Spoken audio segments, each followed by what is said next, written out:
years ago, setting 5 Super Bowl records on kickoff returns. He can go all the way. There he is, Larry Anderson. Both teams coming off tough defeats from a week ago. And this will be Greg Hawthorne. And Hawthorne on a short Tony Fritz kick moves out over the 30-yard line, up close to the 33-yard line, where it'll be 1st and 10 for the Steelers. 26-yard return. And in the 2 quarterbacks we have tonight, Don, they are such contrasting personalities, Terry Bradshaw and Kenny Stabler, almost in every respect. Well, the only thing is they're both a couple of country boys. They're both kind of the small town kind of guys, but the way they play, frankly, is different. You see Bradshaw come up to the line of scrimmage. He's much more of the strong-arm quarterback these days. From the 33-yard line, the first handoff, Franco Harris right side, and Franco Harris, nice gainer of about 4, out close to the 38-yard line, taken there by Ted Washington defensively for the Houston Oilers. The Oilers, of course, work out of that 3-4 primarily. They'll bring in Jesse Baker when they want to get an extra pass rush, and they are starting Ted Thompson in place of Darrell Hunt tonight at inside left linebacker. The secondary, solid, anchored by Vernon Perry, who came down 3 years ago from the Canadian Football League and has become quite a performer for the Oilers in their secondary. Call it 2nd down and 6. Harris works again, right side, short of the first down, up inside the 42-yard line. And this again, dependent upon how they mark it, is very close. Vernon Perry up there for the stop for the Oilers. See Franco's average of 4.2. Not a bad year at all. That's a good average, 402 yards. You get the kind of feeling when you're here in Pittsburgh, as we have been for a couple of days, that the Steelers are getting a little angry tonight. We'll see if they can control that anger and play. They call it aggression, as you heard Terry say in the opening. And Franco's one of the ones who says, I'm getting tired of this. Let's play some football. 3rd down, less than a yard to go for the first down. This is Frank Pollard, and he finds a big opening. He's into Oiler territory at the 49-yard line, breaking off the right side behind Larry Brown and Vinnie Cunningham. Pollard finds an opening, and he has really taken up the slack for these Steelers. They got him a couple of years ago on 11th round, and Don, they never figured he'd turn into the back that he's turned into. Absolutely right. Low-round draft choice, 11th round draft choice. Really a good tackle here by J.C. Wilson, or he would have really picked up some good yardage. Pollard was the guy that kind of filled in when nobody else was around. Everybody started fumbling or getting hurt, and he was there. Quick count. Pollard again. Followed up in a really fine tackle. Ted Washington, who is really strong against the run for the Houston Oilers. There's a loss of a couple, so it's going to be 2nd down and 12, and we anticipate Bradshaw will come out putting the ball into the air. And when Terry goes well, usually it's when he has John Stallworth, number 82, healthy, and Lynn Swan on the other side, number 88. And they are both healthy tonight, although Lynn Swan has had a great deal of hamstring trouble in the early going of the year. Stallworth split out to the left to Terry Bradshaw, along with Swan. And on 2nd and 12, Franco Harris. Franco Harris met again. Another fine open field tackle. Carter Hartwig, who comes in there, was the 5th man on pass defense for the Oilers. Another loss. So it's going to be 3rd down and about 15. I think you'll see the Oilers trying to double those 2 outside receivers, Frank, and either play man for man with their linebackers. The 5th back that time was on Franco all the way. He started his move when Franco flared out. Kind of a little controversy, or just at least a disagreement has occurred here between Bradshaw and Chuck Noll. Bradshaw likes to throw deep. Noll says throw to the backs. Well, he'll need to throw deep to get the first down on 3rd and 15. Jim Smith, the extra wide receiver, number 86 in the lineup. Bradshaw, all the time in the world going to Smith. Smith has the ball, 30-yard line. Perfect shot by Bradshaw, who perhaps more importantly than anything had all the time in the world to look downfield. There was just no pass rush, and he hit Smith for the first. Well, football terminology, you call this just beyond that middle zone, and he did have the time to throw. You see Smith comes back in behind those linebackers. A jump in the middle there by Robert Brazil was not high enough. Smith came in between the linebackers and that defensive secondary. Picked him up a first down. And this Steeler offensive line is very interesting. They have been struggling, but they have been doing a tremendous job. They lead the league average per rush. Bradshaw's only been sacked twice in the last 5 games. Bradshaw bootlegging to the left, has an option on it, fires, and it's complete. Pollard inside the 15-yard line, first down Steelers. Nice play. You don't see that one too often. Terry basically rolled out unprotected. I used to call those things naked reverse until I went to SMU. We couldn't call them that at SMU.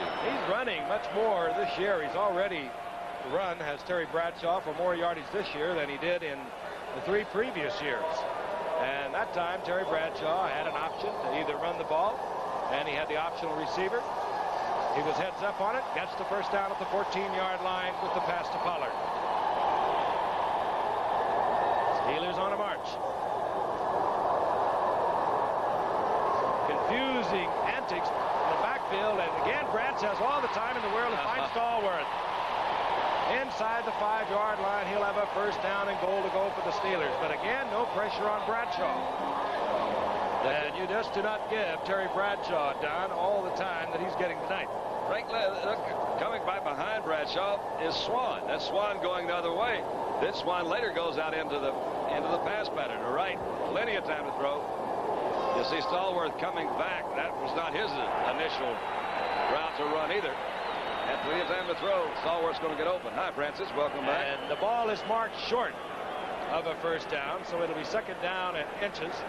The ball just inside, or just outside the 4-yard line. Bradshaw 4 of 4 for 46 yards. He's been passing at 54% on the season, with 9 touchdowns and 5 interceptions. Second down and short. Franco Harris, 32, single setback.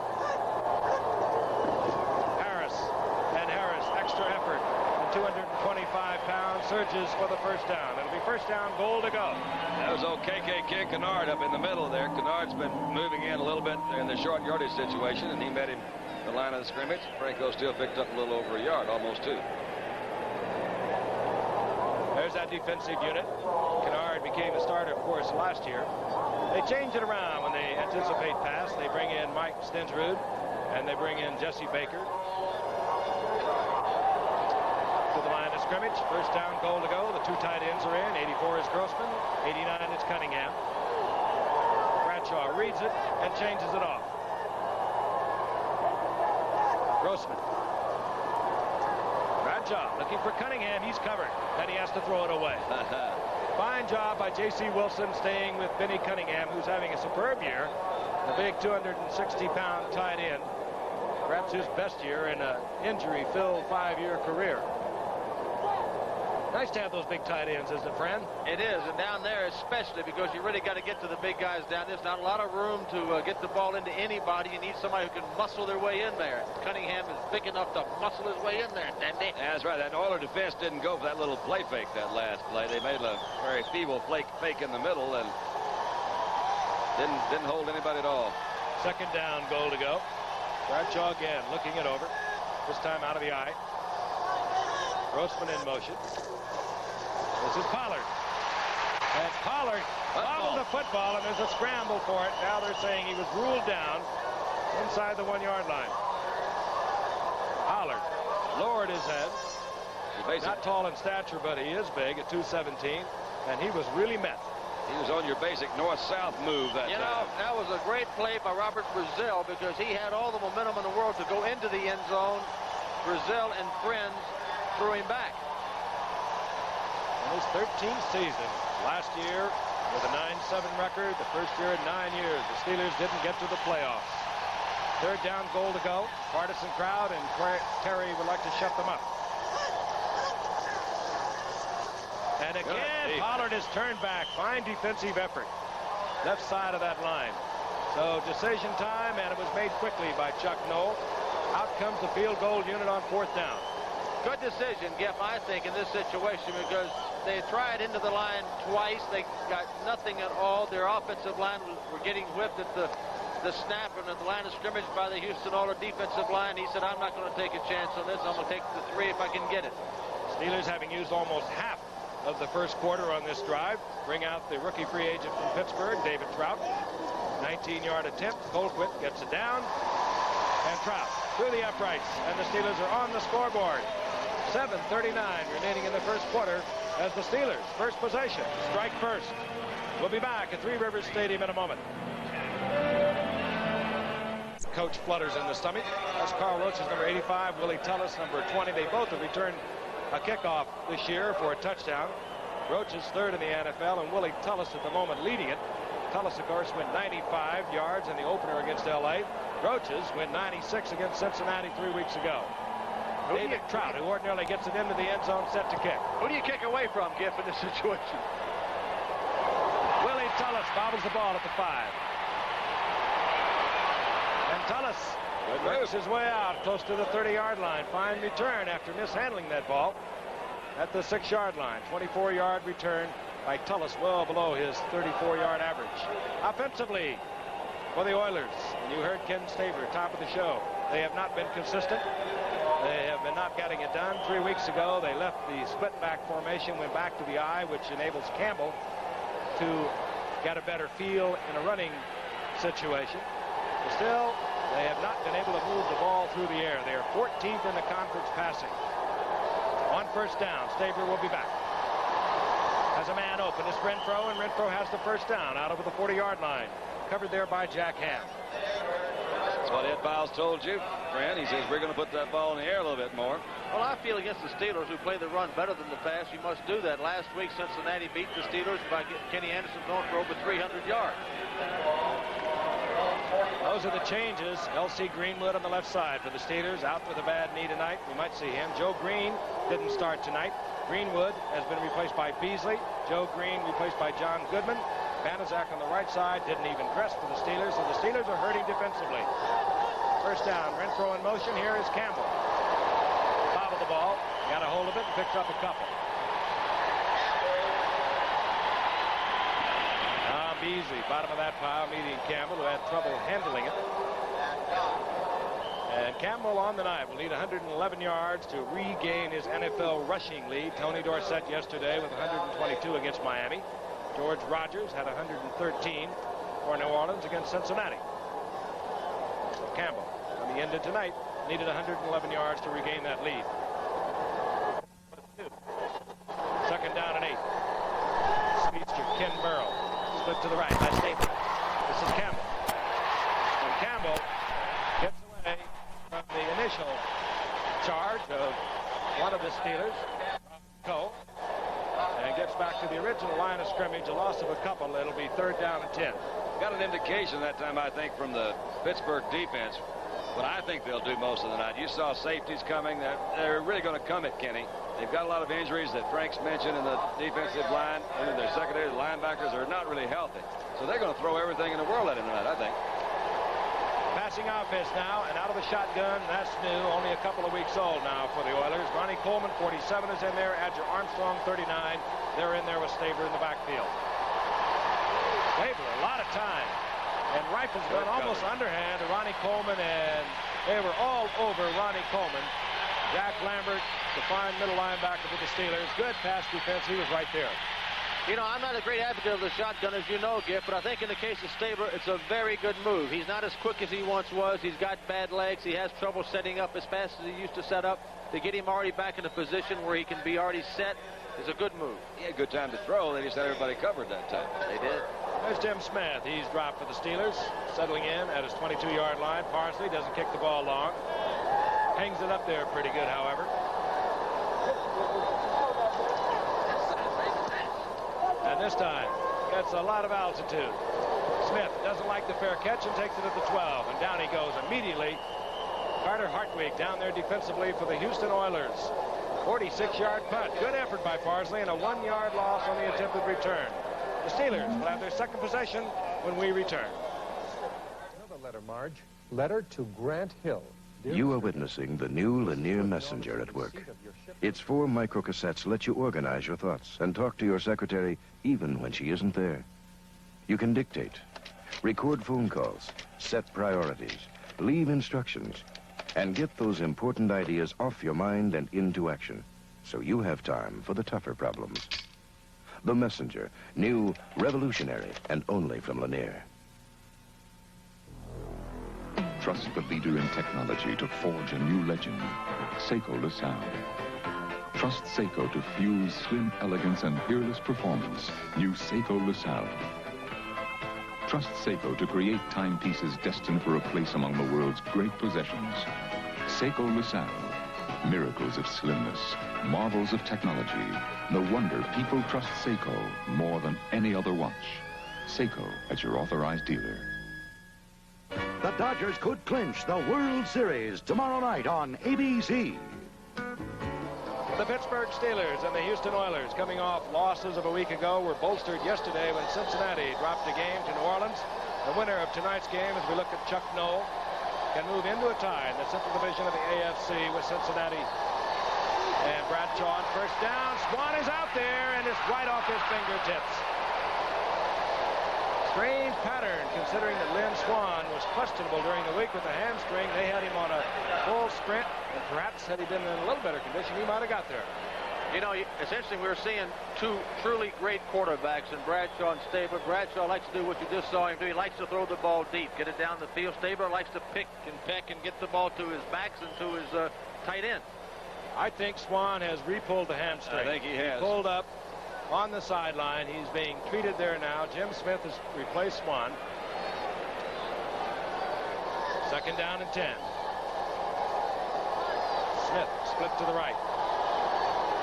You don't lose too much with Smith, but when you got somebody like Swan, you like to have him in there. Here comes Pollard, right side. Pollard to the 15-yard line. Gain of 4. It'll be third down and 6, and there is Swan being attended to on the sideline, and he's holding that hamstring. I agree. I think that's an unusual call. Maybe that's what they were trying to do, too, knowing that J.C. Wilson was aware of Swan's hamstring pull. But, boy, they put him out full blast. Well, Terry threw that ball a long way, didn't he? About 65 yards I counted in the air. Oh. That's about 20 farther than you and I could ever throw it, Tandy. That's not true. I always try to get downwind and throw that thing, man. Third down, long 6.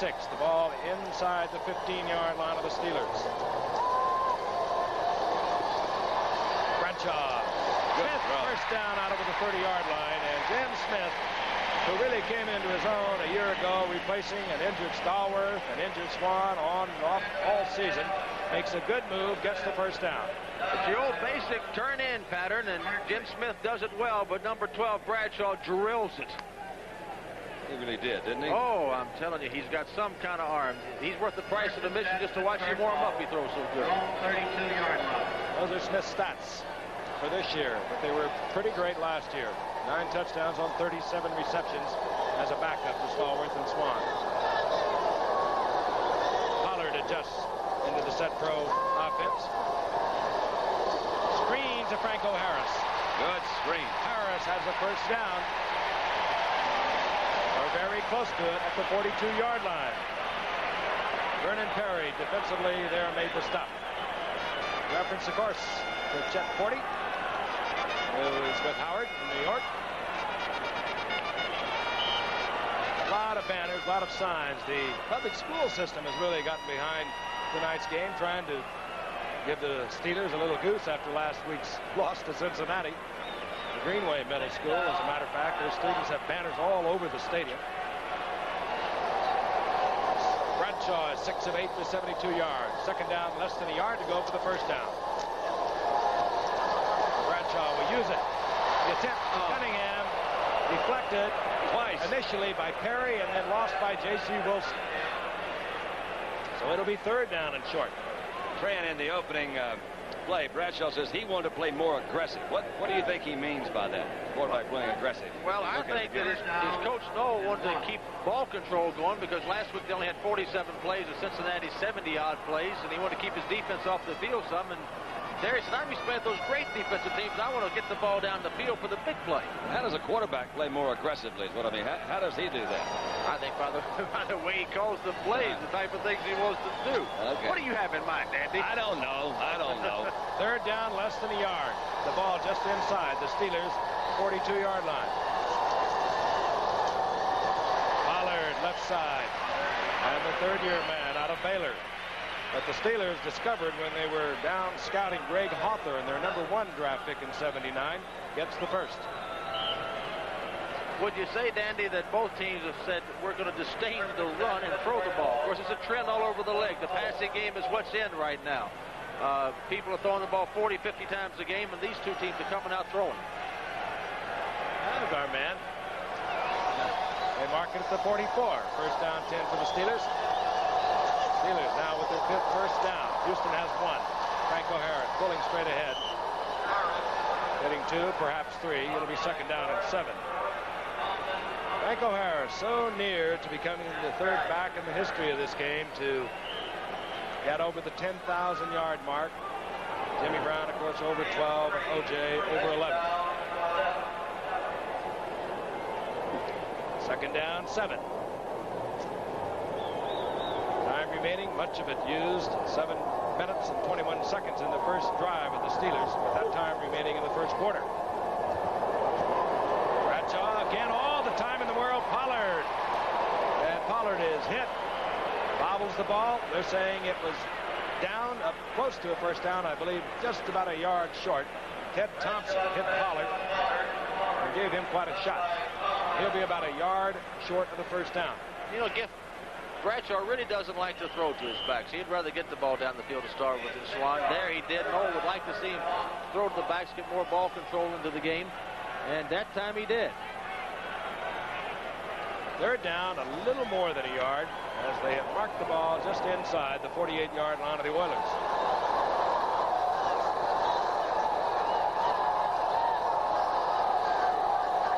Grossman in motion.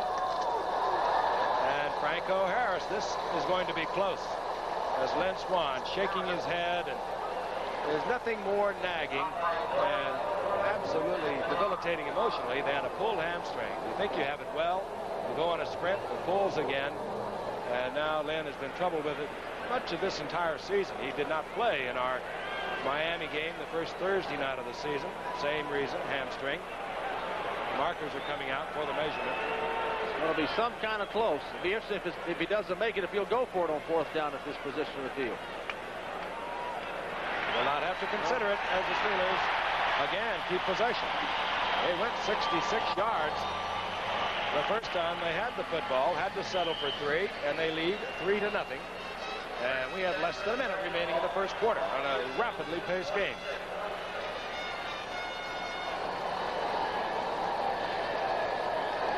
.46-yard line of the Houston Oilers. Bradshaw again on 1st down. Going deep, Smith is there. And Smith has to sit down at the 1 and rolls into the end zone, beating J.C. Wilson. Bradshaw was making absolute sure, because Smith had Wilson beaten by 5 yards. He really did. And that's what he means by more aggressive. More aggressive. Well, when thinking of aggressive, I always think of more of the defensive players, but I guess that's just it in the way it goes. He had good time to throw, didn't he? Yeah, he really did, and he can get the ball. Watch him just flick the wrist. He's got such a strong arm. And Giff, you were right. He could have let it out more, but he didn't have to. He wanted to make sure he did the right thing, get the completion. Smith makes the catch. I'll tell you one thing, unless they put a pass rush on Bradshaw better than they have, his numbers tonight are going to look like a pinball machine gone crazy. Crowd drills it through. Bradshaw now 8 of 11, 124 yards. Good offensive line controlling the rush of the Houston Oilers, and Jim Smith has filled in rather admirably for Lynn Swan.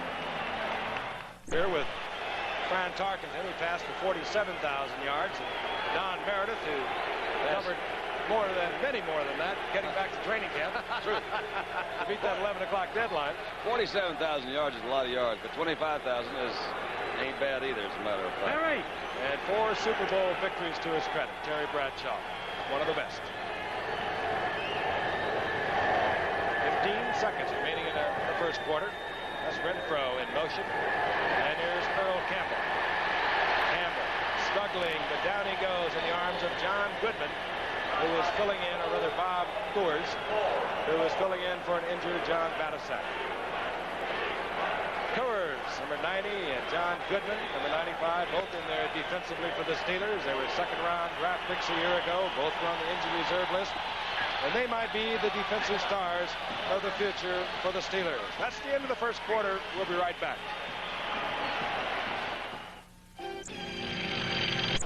Started once again. It comes and goes. And it has been raining primarily in the first quarter on the Oilers. They have had 4 offensive plays to the Pittsburgh Steelers 23. Stabler brings them up, 2nd down and 8. The ball just inside their own 18-yard line. Wind throw in motion. This is Earl Campbell. Wilson out in front. And Earl Campbell explodes out over the 20-yard line, close to the 23 for a gain of about 5. It'll be 3rd down and 3. Jack Lambert defensively there for the Steelers, along with John Goodman. Danny, don't you feel, even though they've got the world's greatest running back in Earl Campbell, in order to win this game, the Oilers have got to get a big passing night from Stabler? I think they've got to keep their offense on the field pretty good. Well, that left that defense out there all the whole first quarter. Yep. That's really what they've got to do. They've got to just move the ball. Campbell almost 8 yards deep in that I formation. And Lambert, with a good play by Blunt to stack it up, makes the stop. Good play by Mel Blunt, taking on the pulling guard, and then Lambert doing his job perfectly. Jeff, you know, Danny made the point that he thought the Steelers were going to blitz a lot tonight, and they have so far.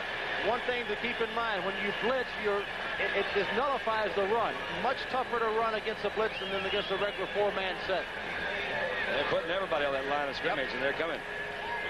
Smith is dropped for the Steelers. Inside his own 45-yard line is Parsley with a 46-yard effort on his first kick tonight is on for Houston.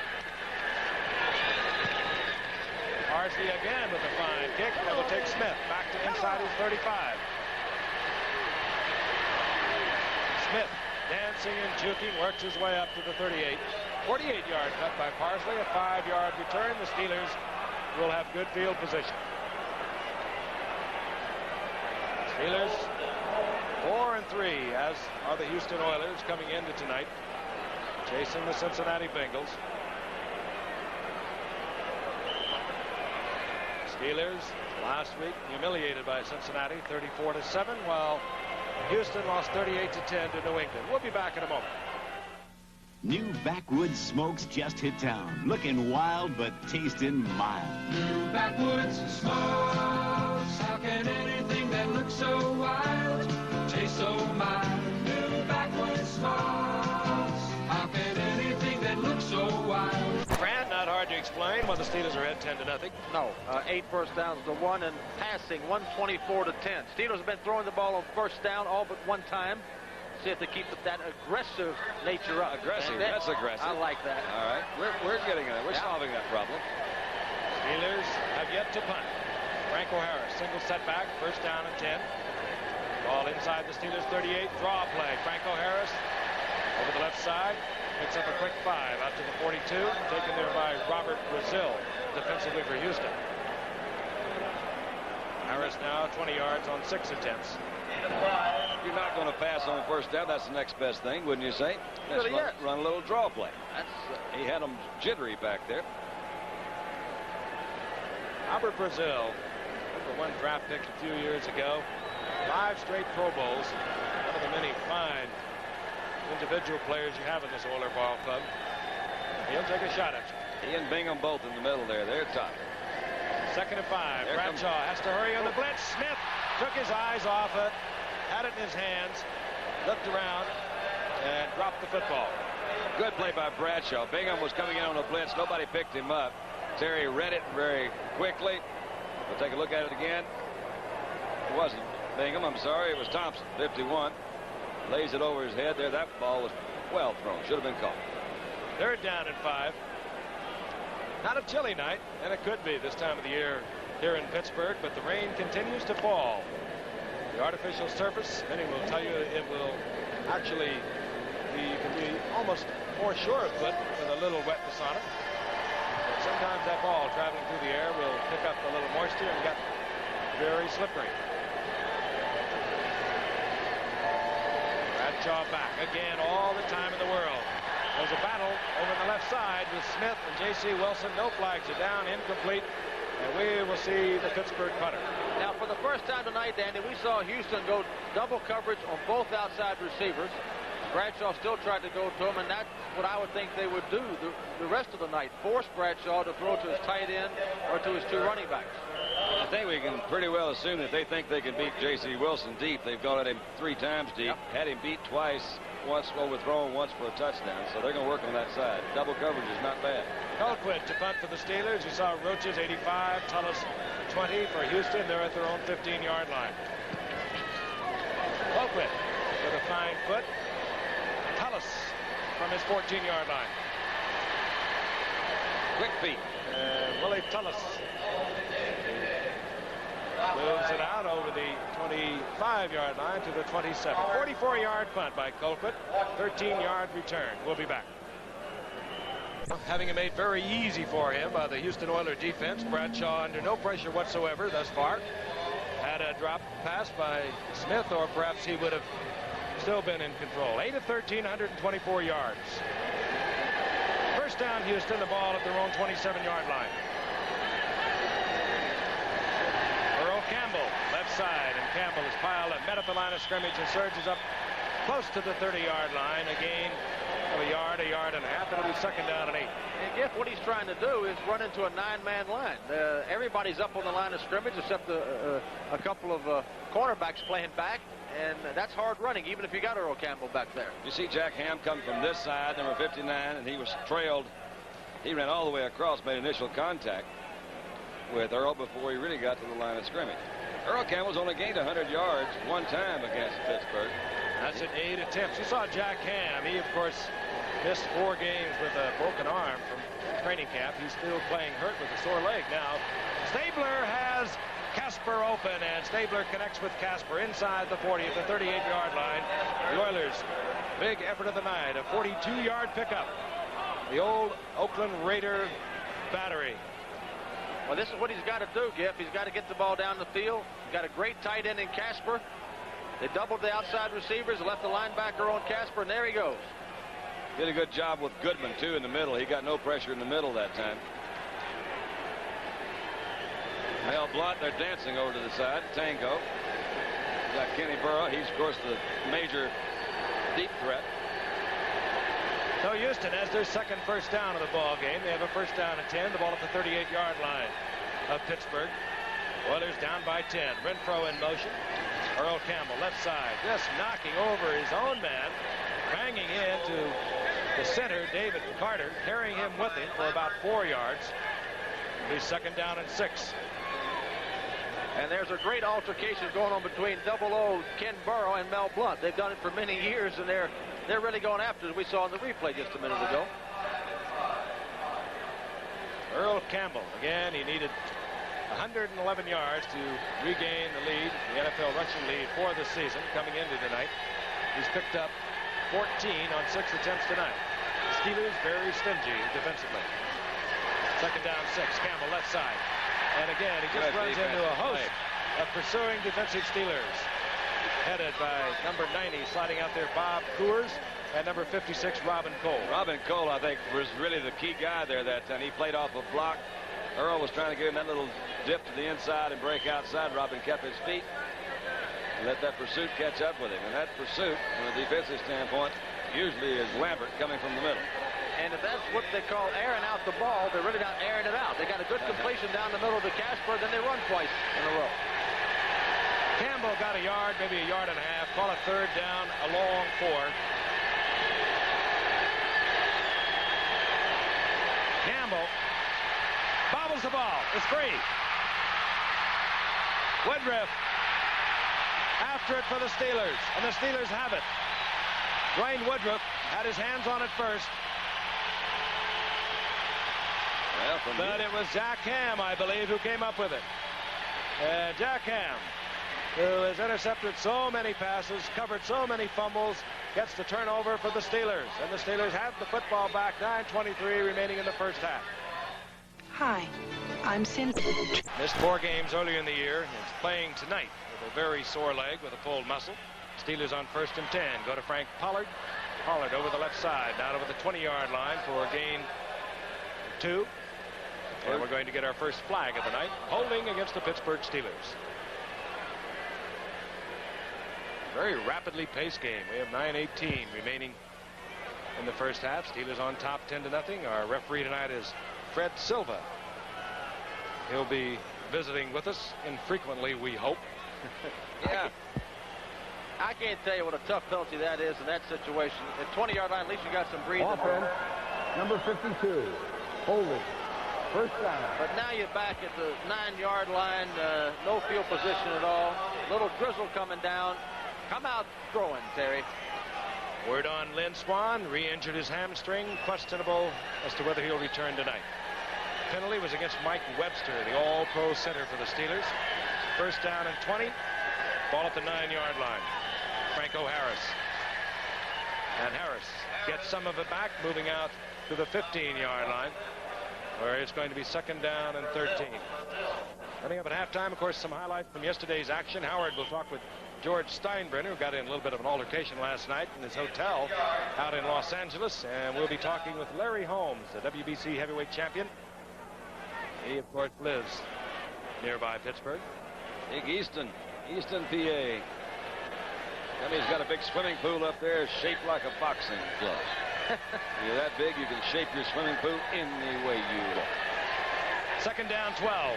Bradshaw back again. Has the time. This time underthrows. Frank Pollard incomplete. It'll be third and long. Third and 12. Good read by Terry. He had the right guy. He threw to the right guy, just threw it low. He had him open. It's about the only mistake he's made all night. You know, I think, historically, though, I think I've seen him miss that particular kind of pass maybe more than any of the others. He sees the guy open, not too far away from him. He's got such a strong arm. I wonder if he doesn't maybe try to pull the string on it a little bit. It just goes low. I think he probably does. You've got an idea of how bad the Steelers have been in the third down conversion with that graphic a moment ago. Right now, they're confronted with a third down and 12. Calvin Sweeney is the third wide receiver in for the Steelers. Bradshaw again, all the time in the world, and Vernon Perry comes up with it. Vernon Perry steps in front of the intended receiver, John Stallworth, and the Oilers get their first big break of the night.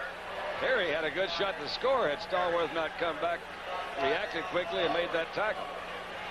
I'll tell you, I don't believe he ever saw Vernon Perry, Fran. Well, let's watch. He had plenty of protection. I don't know why he didn't, but sometimes those big guys can get in front of you. Oh, there he comes. There he is. You saw the double there on the outside receivers again, which they're doing. And that's a big turnover for the Oilers. They needed something to get them going, and this should get them going. Well, they exchanged it. That's about where Earl's fumble was recovered by the Steelers, so they just swapped off. Eddie Stabler brings up the Houston Oilers. They're down 10-0. We're in the second quarter. Half of it gone. This is Campbell once again. Campbell with a fine tackle by Mel Blount. Right at the line of scrimmage. Well, it's pretty simple. The Steelers are daring them to throw the ball on first down. Put 9 men on the front line. Sometime I would imagine they will throw on first down. We have 8 minutes remaining in the first half. Seconds ticking away. Campbell now with 9 attempts, 15 yards. And I think you touched on it, Don. Campbell has played the Steelers on 8 different occasions coming into tonight. He has only managed to negotiate a 100-yard game one time. They play him tough. Second and 11. Stabler has all the time he needs. Burrow is dueling with Mel Blount. Flags are all over. Yep. They have been quiet. You saw an isolated shot of it earlier. They really get it on. And they dropped the flag before the ball was even thrown. Well, there's another flag. I think we have 2 penalties. One went down before the ball was thrown. Another went down late. Discussion by Fred Silva and his staff. Here's the word. Pass interference, number 82. Offense, number 47. Defense, replay. Interference by John Stallworth. And then it was interference. No, it was by Renfro, rather. And then interference by Mel Blount. Mel Blount's undressing him. Yeah, he got him 3 or 4 times on that. And we did not see the interference call against Renfro. We'll take a look. Maybe we can pick it up here. Might see it right here. Well, I don't see. Oh, that's pretty. I still didn't see it. Pushed off, I guess. In any event, it'll be second down and 11 once again. Earl Campbell. And Campbell piled up, hit initially before he could get started. He got maybe a yard out of a yard and a half. It'll be third down and long yardage for Stabler. Well, do you think they'll run it, give it to Campbell again here on 3rd and 10? No, they're taking him out. It's going to be a long handoff if they do. They bring in Adger Armstrong, 39, Ronnie Coleman, 47 on sure pass, and that is the situation. Well, the last time they didn't get to Stabler with a 4-man rush. Be interested to see, Dandy, if they go to your blitz here. Renfro and Burrow, bottom of your screen, the 2 wide receivers. Mike Barber, 86, the tight end. Stabler, a lot of time, and his receivers all well covered. J.T. Thomas had picked up what looked to be the intended receiver, Mike Barber, and it'll be 4th down. The referee had a shot at that one. I thought our cameraman down there at the goal line had the best shot. Tony Fritsch will come on for the Oilers. 9 of 11 on the year. And 1 from 50 and 5 others that are 40 or better. He's having another super year. They did blitz, Dandy. Yeah, I don't know. Fritz, they were saying they brought in a couple of young kickers this year down in Houston. They said, "This where are you, Tony?" He said, "You know where I hit 80% last year. These people make more touchdowns." And he's aware he's in show business. He is. He'll put on a show for you. 34-yard attempt. Mike Reinfeld gets it down. And Fritz gets it up and through the uprights. And the Oilers, who have been rather manhandled thus far in the game, now are only a touchdown and a conversion behind. 6:51 remaining in the half. Board. Tony Fritsch now 4 for 4 inside the 40-yard line. Set to kick off. 30 is number 30 is Larry Anderson. He's back there with number 27, Grave Hawthorne. Jeff, really, it's a beautiful night for playing football. The temperature's not too cold. No wind out there. The rain has really subsided. Fritsch doesn't kick it deep, but kicks it high. Here comes Larry Anderson. Good hold. Covered. And Anderson out over the 30-yard line, close to the 33, and again, sellout crowd, so we have a lot of people in the local area at the taverns, and this is Froggy's. Froggy went a court, and now he did loud. Froggy's got pretty good business going tonight. You got to sell out at Froggy's anyway, don't they? Yay for Froggy's. Good crowd, however. Stadium here, Three Rivers Stadium, has a capacity of 54,000. The game was sold out. It's as though there are some empty seats. Steelers on top, 10-3. They have the ball at their own 34-yard line. Here comes Pollard, finds an opening out on the right side, and Pollard with a fine run out over the 45-yard line gets a Steeler first down. Greg Bingham makes the stop for the Oilers. Got him on the 11th round draft pick out of Baylor, 79. Frank Pollard, squatty at 5'10" and 217 pounds, but he came in tonight averaging a little over 5 yards per carry. Funny thing about the draft, a few years ago they drafted Hawthorne in the first round. I thought he was going to be a great back, and Pollard in the 11th round is their guy. Hawthorne's carried the ball 1 time in 6 games this year. The first down is at midfield. Franco Harris, right side, gets a block from Pollard. And Franco Harris down close to another first down, maybe a foot short. I want to remind you again, Howard Cosell not with us tonight. He'll bring you the telecast of the World Series from Yankee Stadium. Game number 6, the Yankees in trouble, down 3-2 to the Los Angeles Dodgers. 8 o'clock Eastern time tomorrow night. Good block by Pollard, who led Franco Harris on that play. Franco now with 35 yards on 8 attempts. Single setback.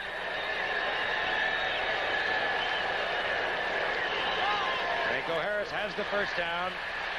And it's sort of characteristic of Franco Harris. He doesn't run like other fullbacks. He runs rather gently, if you will.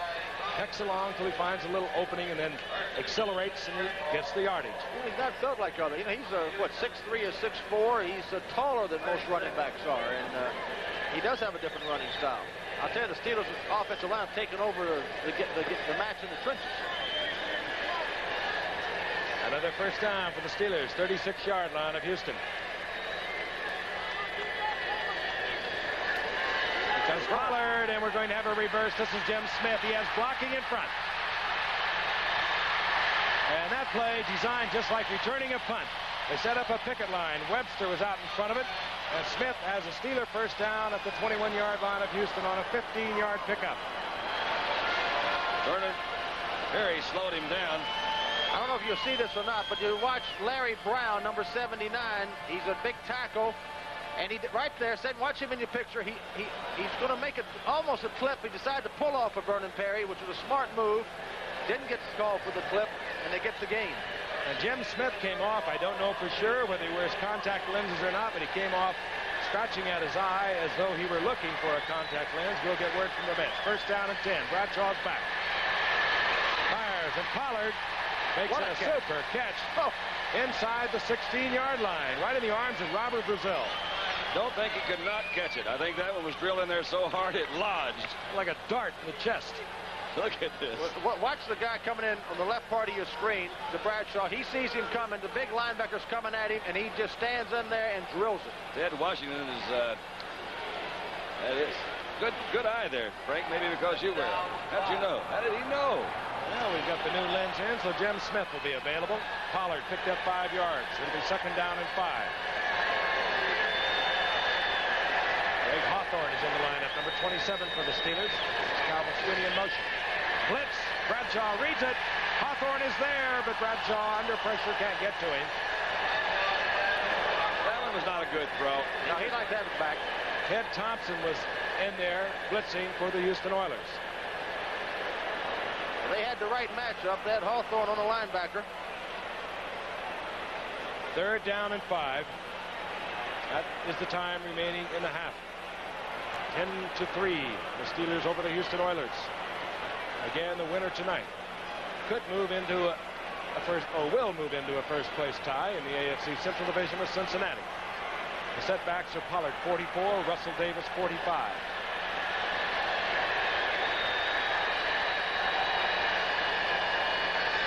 Blitz again, and they pick it up. A lot of time for Bradshaw. Smith has the first down inside the 10-yard line. J.C. Wilson again the victim. When you pick up a blitz as well as Pittsburgh did then, you're going to get man-on-man coverage down there, and somebody's going to be open. Jim Smith was. Take a look at it with our camera across the stadium. You'll see it from the reverse angle. Don't get confused by it. You just see it better from this point of view. You can see there was all the room in the world. Jim Smith having quite a night in relief of Lynn Swan, who on his very first pass attempt had to leave the game, aggravating an injured hamstring. Smith, 92 yards already on 4 receptions. First down, goal to go. Steelers, the 8-yard line of the Oilers. Here comes Harris. Franco Harris taken down on a fine tackle. That's not an easy tackle to make against Harris, but Ted Washington was up to it. Well, the Oilers have been very tough inside the 10-yard line. And we have worked our way down to the 2-minute warning remaining here in the first half. That's the story from Pittsburgh, and the Steelers are threatening again. You know, Danny, here's the situation. Last time they got inside the 3, they tried to run it twice, could not get in. I would think that he would try a little play pass here somewhere. He has the 2 tight ends in. Cunningham, 89. Grossman, 84. And there's Pollard, 44. Franco Harris, 32. That's Grossman in motion. And Franco, he'll, if anything, lose maybe a half a yard. And that will bring up 4th down. And Bradshaw started over to the bench. You want to go for it? And now we see David Trout coming out, the field goal kicker for the Steelers. Terry says, make up your mind, Chuck, will you? Trout is hit from 19 yards out already. I thought it was a surprising call there, Dandy. And they really haven't run the ball well down there at all. Well, the Oilers have really been tough inside their own 20-yard line. 20-yard attempt. Trout has already hit from 19. Colquitt gets it down. Trout through the uprights. And the Steelers have added 3. They lead 13-3. 35 seconds remaining in the first half. The Oilers will have 3 timeouts, and we'll be back. Went 64 yards. They used 10 plays, but again, they had to settle for 3 points. That's twice now they have had to, with first down goal to go, they've had to settle for 3 points. It's kind of like a fighter who can't put them away. They could be 21-3 right now. Very easily. David Trout with a big booming foot drives Roaches into the end zone. He'll bring it out. Watch out. Down the sideline. Look out for Roaches. And Roaches knocked out of bounds, but not until he reached the 49-yard line, and it was the kicker, David Trout, who made the save. 50-yard pickup. Clock showing 27 seconds, and the Oilers have 3 timeouts. We'll look again. Well, that's just running, isn't it? He just running. That's right. Not bad blocking either, because the guy into the corner, and then he does a little bit on his own. He's a great story, though, this young man. He tried out, with Tampa Bay. When was it? 76. They cut him. They cut him up in Canada. He was out of football a couple of years. And he really burst on the scene a year ago. Good Aggies. First down, Stabler, Ronnie Coleman. And Coleman with a fine effort down to the 45-yard line before he's taken by Robin Cole. And we'll get a timeout by the Houston Oilers as Kenny Stabler wants to talk it over. 18 seconds now remaining in the first half. And we'll be returning. But right now, this message from the National Football League. A lot of college. As a matter of fact, 28 years as an assistant. He placed Bum Phillips this year with the Oilers. Right now, the Oilers have a second down and 5. The ball at the 46-yard line of the Steelers. And they have but 18 seconds to work with. Out of the shotgun, and a flag is down. Adger Armstrong. And a matter of fact, they're blowing whistles. Fred Silva will slide over and work it out with his staff. It's going to be a procedure call. It works against the Houston Oilers, who, by the way, just went to that shotgun a week ago. So they're a little new at it. Number 76. Motown's offside for the Houston Oilers. Again, kind of interesting to see what these officials do when they're not, again, being abused by you and us and everyone else. Stabler's got an interesting test here. They're doubling both outside receivers. They got a safety down the middle for anybody that breaks down the middle. So 76 offense, ball start.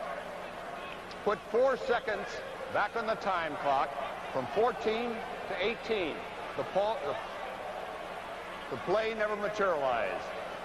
Fred figured it out. That whistle had blown before the ball had snapped, or just as it was snapped. The 4 seconds were ticked off the clock, so the Oilers will have those 4 seconds put back up there.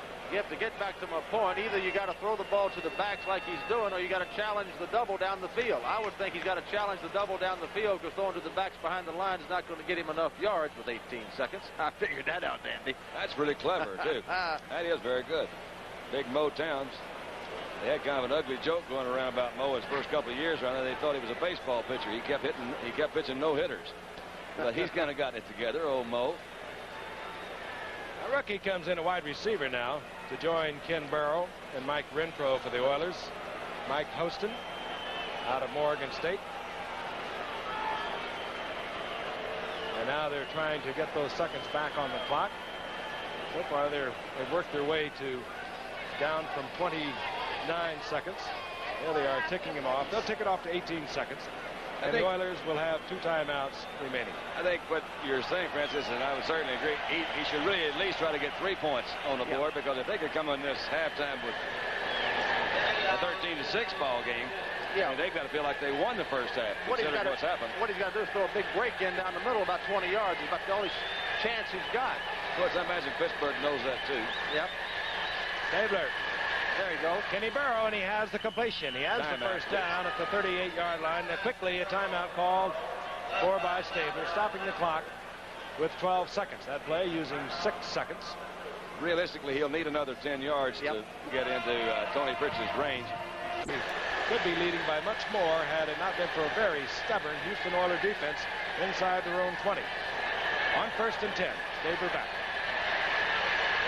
As the time, good catch. Bradshaw with a fine catch, and he also stops the clock near the 25-yard line with 5 seconds. Now, what do? You bring out Tony Pritch. Absolutely. That was a good throw. They got good protection. This shotgun seems to work well for Houston. I think they found him something there that's going to help make a little more effective offense.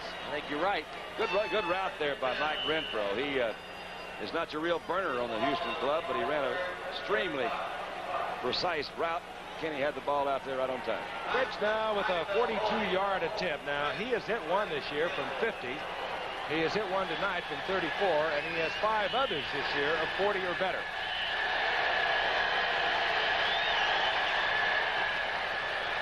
Hooked it. And just hooking left. And time has expired here in the first half. And the Steelers dodge a 3-point bullet. Steelers with a 13-3 lead. That was very close. Let's take a look at it one more time. As the sidewinding kickers usually do, they get a little bit of a hook on it. This time, just a little too much. He didn't miss it by far, though, did he? No, he did not. Oh, so close.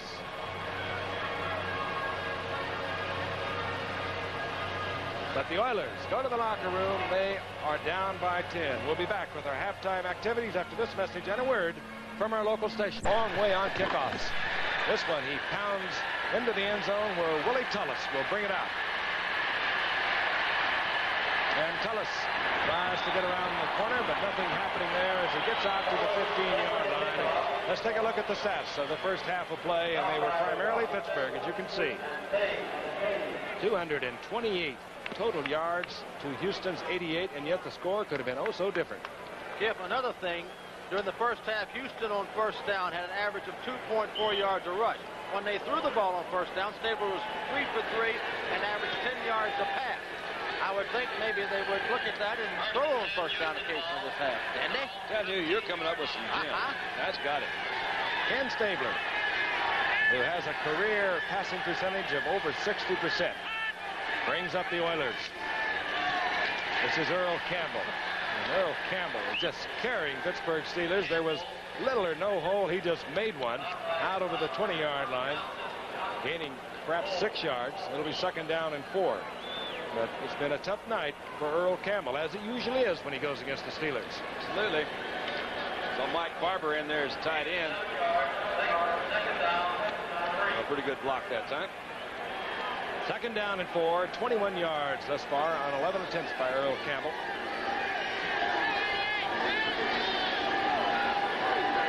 That's Barber in motion.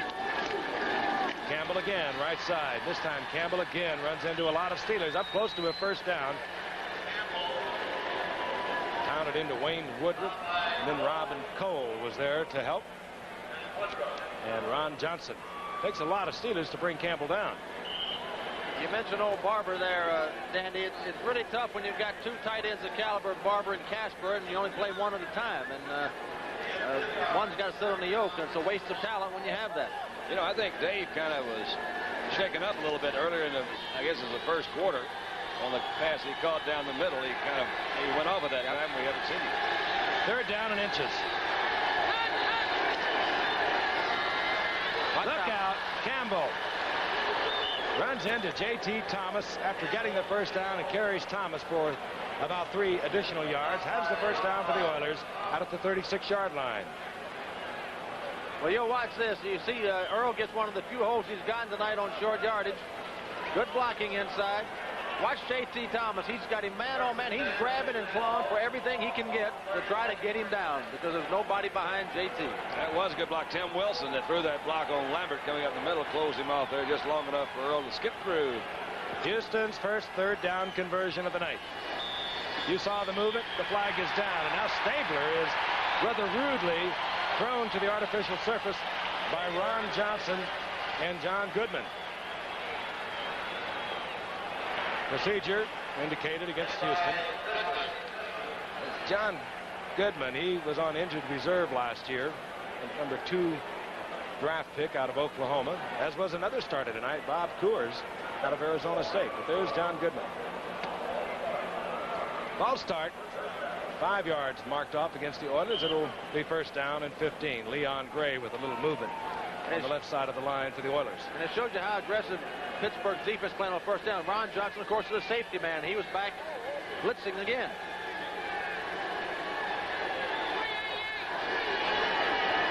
First down, long yardage.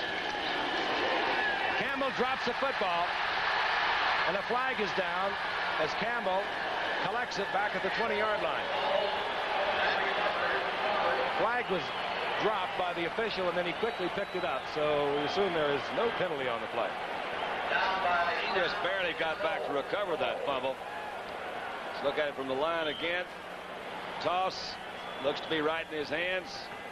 Earl's not known for his pass receiving ability. That's a little pass in there. He just crawled back and got it just in time.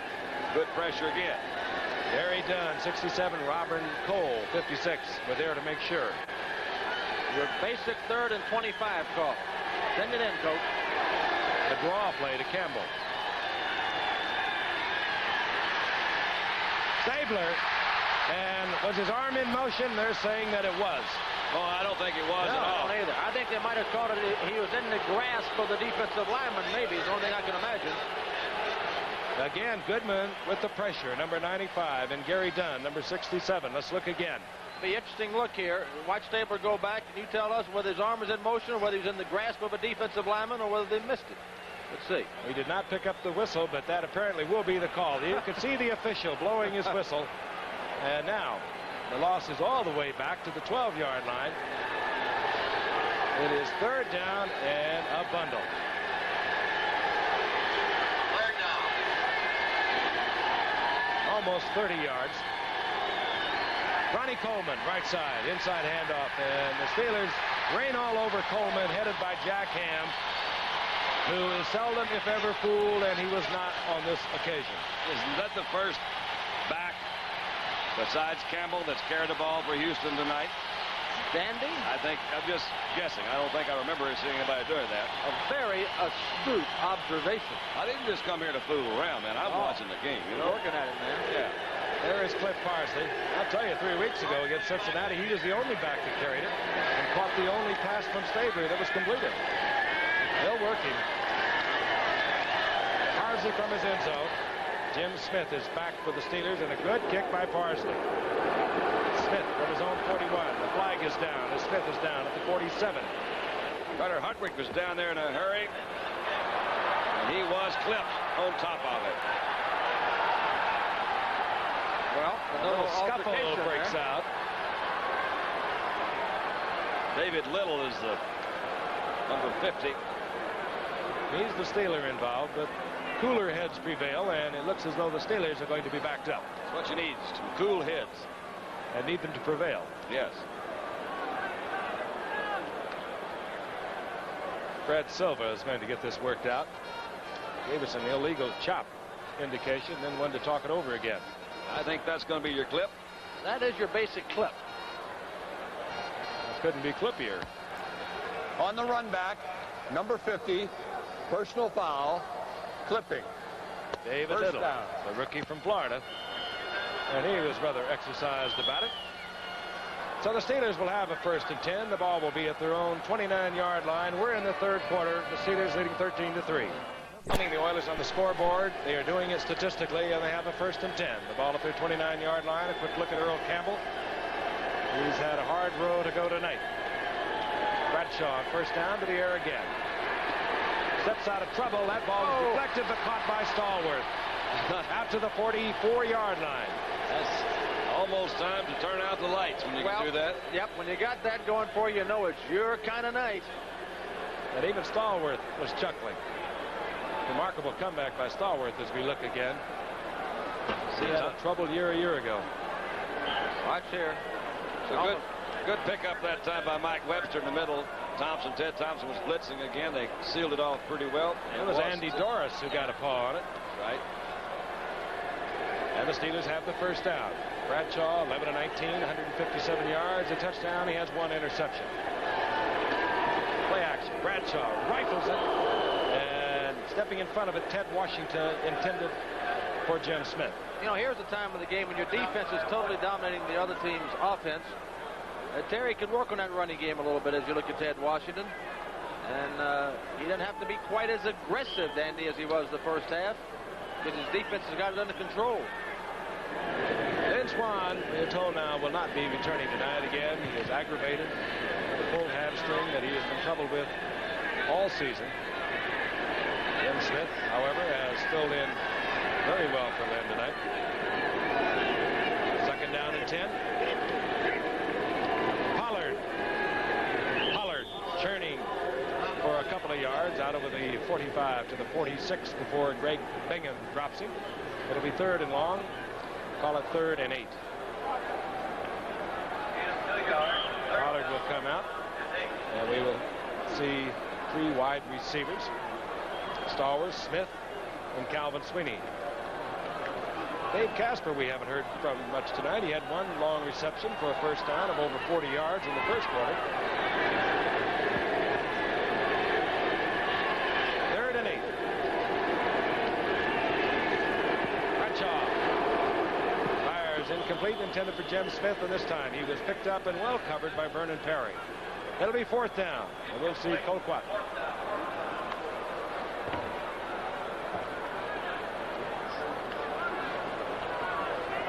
Oilers having the problems offensively. They've been having those problems all year long. As we look at the man dropping deep, Carl Roaches, along with Willie Tullis, who really were responsible for 2 key victories that they had. They're 4-3 thus far in the season. 2 of those victories came as a direct result of returns of kicks by Roaches and Tullis. Colquitt. Beautiful booming punt by Colquitt. And he just about catches the corner, does he? No. They're saying touchback, but it was so close. 54-yard effort, and it just misses the corner. Touchback, and the Oilers will have a 1st and 10 from their own 20. We'll be back. 7 to Cincinnati. He's had a lot of injuries. A lot of young people are in there playing tonight. The Oilers on 1st and 10, and Stabler is back. Going for Renfro, and Renfro with a fine catch. Pulls it down, bobbles the ball, and it goes out of bounds at the 37-yard line. It'll be Houston possession. They'll have a 1st down. They're in Steeler territory. Well, they finally challenged the 9-man line. They got Renfro out man-on-man. They get protection, as you see here, for Stabler. And it's pitch and catch. 38. I'll tell you, I know an old 26. This young man's father named Ray Renfro, who would be very proud of that catch. Used to do it with the Cleveland Browns. Look at it again. Woodruff is 49. Trying to pretty good. Renfro really doesn't have that speed. He just made a great effort. Pretty good pitch and a pretty good catch. Yeah, it was. Need a little more of that. This can't depend on Earl to win it for him every week and every play. Got to throw it around. 37-yard line of the Steelers. Earl Campbell, he'll throw it on occasion, or he'll run it. Campbell drops the football again. There's a mad scramble for it. And the Steelers have it. Bob Coors, the 2nd-year man out of Arizona State, who started tonight in relief of John Banaszak, has come up with another Campbell fumble.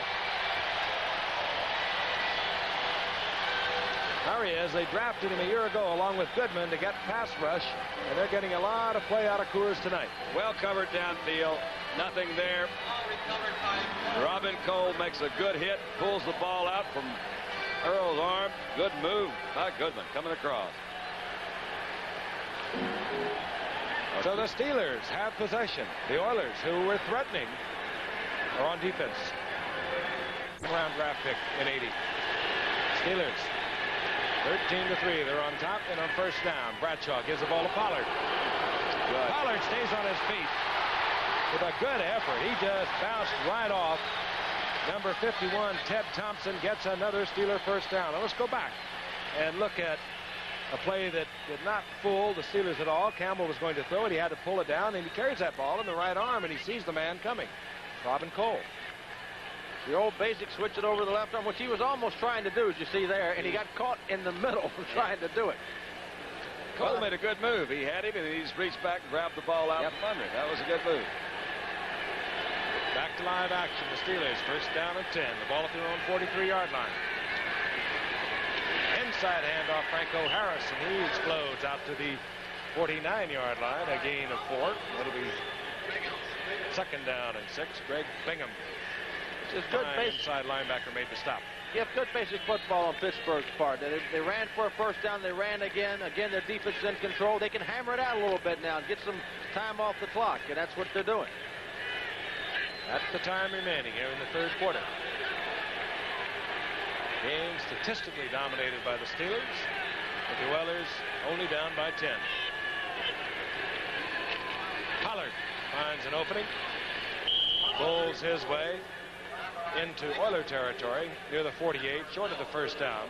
It'll be 3rd down and about 2. Greg Bingham again on the stop. Yeah, if you go back to that play, as we look there, it's strange people. You go back to that play that Campbell, they've been giving the ball to him, pitching to him to have him run, and then they're going to depend on the poor fellow to throw the ball for him, too. That's what Stabler's there for. I don't think Campbell's ever been known as a great passer. It's hard for some.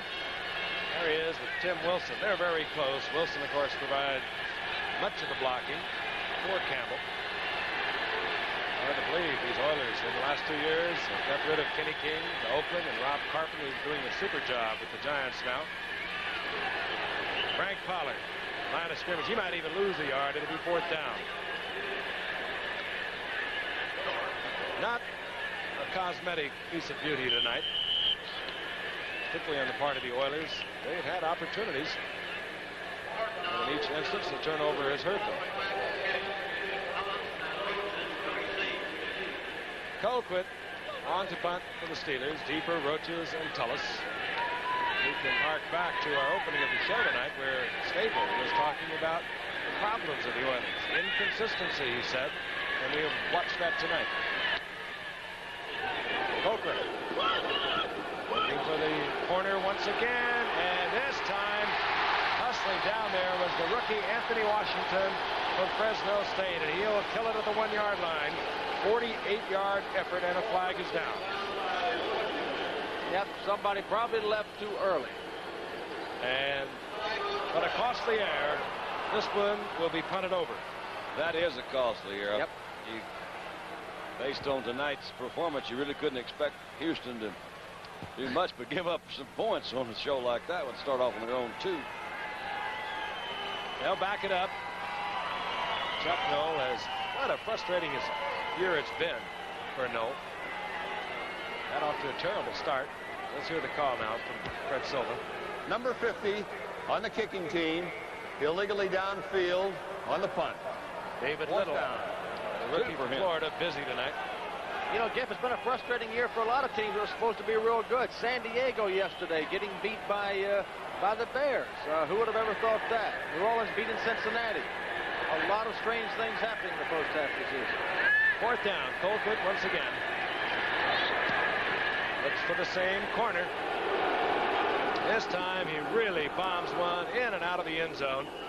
And it'll be a touchback, and Houston will have a 1st and 10 at their own 20-yard line. That one traveling 54 yards, but he'll lose 20 with the touchback. We'll be back at Three Rivers Stadium in a moment. Excuse me. I'm not the same crazy coach who used to storm around the sidelines yelling at the officials. I've learned to relax, and I drink light beer from Miller. Do you know that light's got 1/3 less calories than a regular beer? And listen to this. Light doesn't fill me up. Besides that, light tastes fantastic. Oh, sure, there are a lot of other beers around, and you can drink any one you want. But let me tell you this. Light beer from Miller. Everything you always wanted in a beer, and less. As I was saying, I don't care what anybody else... This is the 1982... Coached under Sid Gilman with the LA and San Diego Chargers, later under Don Shula. Not a bad background. He also took notes, didn't he? I think he remembered something. 1st and 10, the Oilers. That's Renfro in motion. Campbell. And Campbell just explodes over the right side, out over the 25 to the 27. Gain of 7. It'll be 2nd and 3. Coors there defensively for the Steelers. If I'd say no, looks a little more relaxed. Looks a little more relaxed than the last time I saw him on Monday Night Football against Miami, which is really a Thursday night. Look at that lead block that Frank was talking about, and he's been doing it for a long. Tim Wilson up in front. It was almost a late hit on Earl. Yep. 2nd down and 3. Renfro again in motion. And again Campbell. This time he is hit first by number 65, Tom Beasley, and then Gary Dunn closes down to shut off Earl Campbell right at the line of scrimmage. It'll be 3rd and 3. Kind of strange to not see L.C. Greenwood and Big Joe Green out there. For so many years, they've really been the 2 guys you think about, along with Lambert, when you talk about that defense. But it all started when Joe Green came in here. That's right. Right in the early 70s, and he got it going, and Greenwood came along to help. Chuck Noll's first draft pick. Joe Green out of the lineup along with Greenwood tonight, both with sore knees. Campbell, he will not get the 1st down. He's upended. Well, the last 4 plays of the Oilers, they've had Campbell run the ball 3 times and try to throw it a 4th time, which turned into a run. That was Coors once again. He is putting on quite a show tonight. Bob Coors and also Jack Lambert. Jack Lambert made more penetration into the line than did Campbell. He met him back in his own backfield for a couple of yards. Are they going to go for it on 4th down? They got 13 to 3. We were down They're going to go for it. 4:18 in the third quarter. And if they don't go for it, they might just go with a long count. I think they're going. Well, you've got the best running back in football today. And Earl Campbell gets the first down, diving over the 30 to the 31-yard line. I guess they look at it, if we can't make a yard, then they deserve to lose. And if they hadn't made a yard, they probably would.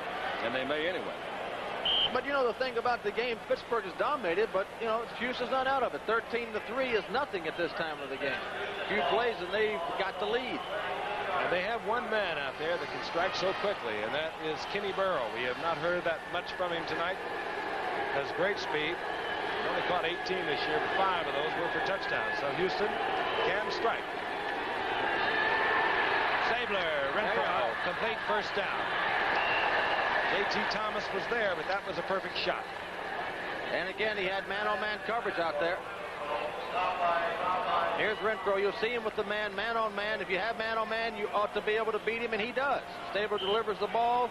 And again, I think they're about 100% on first down passes. The first down is out to the 43-yard line. But the odds are they'll pitch it to Earl again. Renfro now, 4 receptions at 79 yards. Stabler is 8 of 10, 128 yards. They've been ineffective when they have moved in close. And they've had the turnovers by Campbell. Tim Wilson. And Tim Wilson has another Oiler first down. He's down close to the 40-yard line. Jack Lambert back there to make the stop. And again, while the Oilers have been effective throughout much of the night, we keep reminding you that they are only 10 points behind. They can hang up 7. We'll have a different ball game. And they're going against a defense that is vulnerable to the pass. It's tough against the run, but they've been thrown on and thrown on successfully. Stabler brings them up. He puts Renfro out to the right. He has Burrow split to the left. Stabler now 6 in a row. Stabler, stop and go to Renfro, and it does not fool the corner man, Dwayne Woodruff, incomplete. Had some time to throw, though. Yep. That one does take a lot of time. He had Renfro do a little square out, pump fake to him. Renfro turned it upfield, and Woodruff was right there. It's been quite a change for the Steelers. They've moved Ron Johnson out of left corner, and Woodruff, probably the fastest Steeler. Well, he's got himself a permanent home now. That left corner, they fully anticipate on working Ron Johnson into a safety position. And miss old Donnie Shell back there. He's also plagued with injuries this year. He's had a hamstring pull. It's second down and 10. Here comes Campbell. Student body left. The Steelers are all there, headed by Jack Lambert. It'll be third down and 10. Tim Wilson just couldn't do anything with Robin Cole. He slowed him down in the backfield. Robin, again, has played a good game tonight. He's kept his feet most of the night. Turned Campbell in. There's Robin Cole. He's really a fine linebacker. He's coming out now as the pass is anticipated by Pittsburgh. He plays much tougher against the run than he does the pass. Number 1 draft choice in 1977. Only linebacker they've ever drafted in the first round. Third down, almost 10. Out of the shotgun. Stabler under pressure. He gets the pass off, and it's complete out there to Adger Armstrong. Now Armstrong out of bounds. Now they indicate to start the clock. He's short of out of bounds, but now again we're going to have a fourth down situation. This time, fourth down and about 1.5 yards, and, well, you know the Oilers are going to have to go. Yep, they got to go. That was a great throw by Stabler under a lot of pressure. Guy hanging all over him. Let's watch it. This is quite an effort. Oh, yeah, gets all kind of pressure right here, throws it, then straight up. It's a great throw. That was Bob Coors, number 90, we've been mentioning all night. Yep. He's doing a good job up there. He can play a linebacker or that defensive lineman. Who are they going to give it to? Fourth down, 1.5 yards. Armstrong in motion. Bobbles the ball. Campbell loses it. There was a mix-up in the backfield.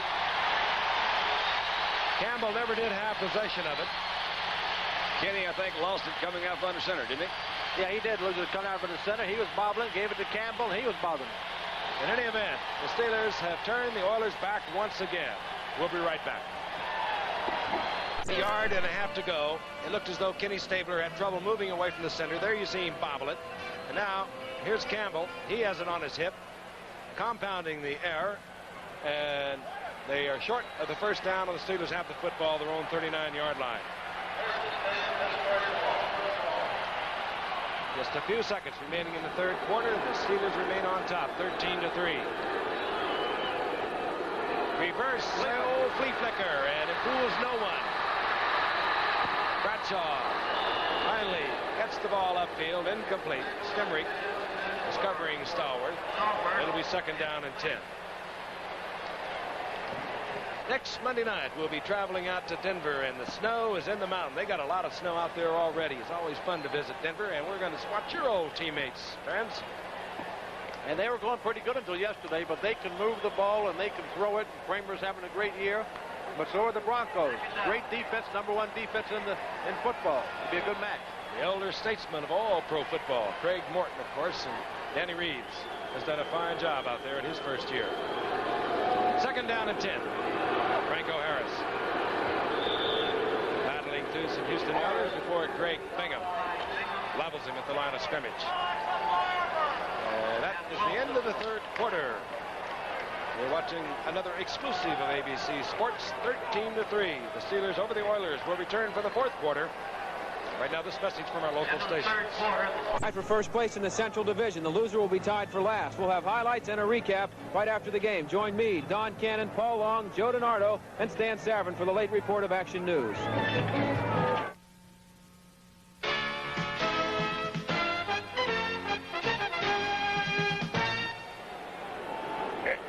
Froggies has never had it so good.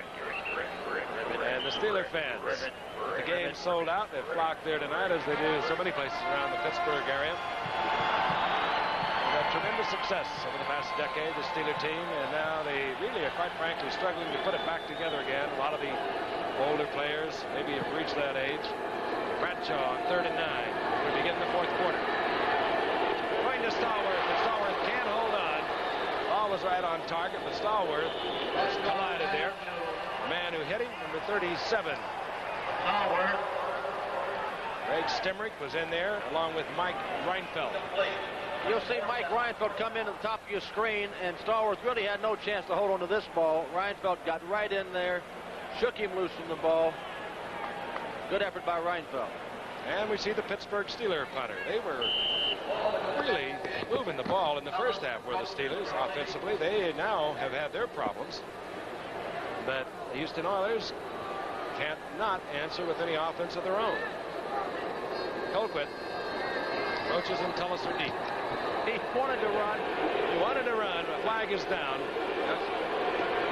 Tullis. And Tullis works his way back out close to the 35-yard line before Frank Pollard takes him out of bounds. But again, the flags are down at the line of scrimmage. And somebody left too early, and that's the result of him holding the ball and threatening to run, but not running. And I think this will be a decline. Ed Biles says, yep, we want the ball upfield. Kicking team, number 50, number 74. Illegally downfield on the kick. Refused. First down. I tell you, Dave Little is going to let his folks at home know that he's playing this ball game. Third quarter stats still remains the Pittsburgh Steelers, but the Oilers have been able to move the ball, but they are moving it from their 30 to the Steelers' 30. Look at the rushing yards, Giff. 114 for Pittsburgh, 49 for Houston. Stabler back on 1st and 10. Double O. That's Ken Burrow, and Ken Burrow has a first down. He's down to the 46-yard line of the Steelers. Robin Cole provides the collision at that point. Good catch by Kenny that time. He knew that he was going to get hit. You saw him catch the ball, tuck it away, and prepare to meet Cole head on. I think they finally got the combination to the safe, though, and that's to throw the ball on first down. They got to move it against this team throwing. Kenny has had a high percentage of passes completed, something like 10 of 12. He just hasn't thrown it enough. He's doing it now. Down 13-3. The Oilers with the first down, again inside Steeler territory. Out to Campbell. Boom. Campbell with a fine open field tackle by you-know-whom, Jack Lambert. Mock was out there. Carl Mock, the center, just didn't even touch Lambert. That was Robin Cole. Robin Cole. Not Lambert. He just looked like Lambert. Well, here's a reverse thing. You're trying to throw a flare pass. Everybody knows where Earl Campbell is on the field. You're not going to fool anybody there. They're going to sit right on top of him. Well, what a fine tackle. Robin Cole was. Good tackle. Never had a chance. Super against the run. Saw Coors, number 90, standing up. When we did Pittsburgh earlier against Miami, they had A.J. Dewey that did everything in the world to them. They came back up here and said, we're going to see if we can find a Dewey, and they picked Bob Coors. Second down, 17. Unloads to Campbell, and Campbell, never noted for the good hands, does not hold on. Not one of his better nights. Not a good night for Earl Campbell. It'll be third down and 17. And the offensive passing unit for the Oilers comes in. That, of course, means Ronnie Coleman, 47. Add your Armstrong, and out of the backfield go Campbell and Wilson. And this is a very difficult pass situation for old Kenny Moore. Third and, 17 or 18. Looking at a pretty good Steeler rush and about 6 defensive backs back there. Not easy. Lauren Taves comes in for Robert Cole. Taves, number 51. Anthony Washington, the rookie from Fresno State. He's in there as an extra back. Stabler has a man open. Casper has the first down, and he's still on his feet and moving towards the end zone. Can you believe that? Dave Casper has shortened this game up, bouncing off Mel Blount, I believe it was, somewhere around the 20-yard line, a 52-yard touchdown. And this is what you felt all along was going to happen. The Steelers let him hang in this long, and they took advantage of it. Stabler made a great move. He doesn't have a lot of mobility. He didn't have to move much, but he moved a little bit to buy some time. Watch him here. He's in the shotgun. You'll see him move up a little bit, get away from the pressure right there, gets away from Coors, makes a terrific throw to Casper. Ham bounces off, and there he goes down the sideline. Steelers just stripped themselves off Casper. J.T. Thomas was the guy that knocked him off in there. He came in with a hit and knocked his own guys off of Casper. Tony Fritsch will attempt to pull it to within 3, and he does. So we have a different football game in Pittsburgh. We're in the fourth quarter. The Steelers over the Oilers, 13-10. We'll be right back. Low along the ground, and mishandled there by Larry Anderson. Will sit in the end zone, taking the touchback. So the Steelers, who, as one reflects back on the game, could have put the Oilers basically out of their misery in the early going when they totally dominated in the first half. They had to settle twice with first and goals for 3. What they've done, Giff, is put a tremendous amount of pressure on themselves, talking about the Steelers, because the Oilers have been playing terribly bad so far tonight. Steelers had something going for them, but as you said, they didn't put them away. Now they're pressured right now. There's a man that knows about pressure, Terry Bradshaw. Single setback is Franco Harris. Right side, Harris. Rolling forward. Carrying with him, Mike Stinsrud, number 67. Gain of 3. It'll be second down at 7.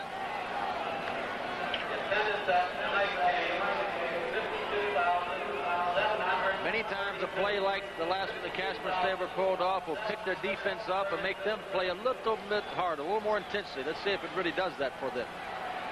Changes defensively for Houston. Darryl Skogstad is in there, number 90, nose guard. Stinsrud is in there, number 67. Second down, 7. Bradshaw's back. Man wide open, Stallworth. Was he ever? And there had to be a defensive foul up, and Stallworth is on his way. Stallworth turns a deep square out into a large gainer for a first down inside the 33-yard line of the Oilers. Greg Stemrick is the guy that was over there at the snap of the ball. You know, it looked like a safety zone that they didn't work out. He was right up close, right at the snap of the ball. Stemrick takes off going deep, and he's still going deep. And Stallworth just turns it out to the outside. No one's there. Now then you'll see Stemrick come back into the picture. He didn't do much when he got back in the picture. Nobody around him. Now that was a big arrow there. Yep. First down, 32-yard line of the Oilers. Bradshaw quickly on first down. Short count.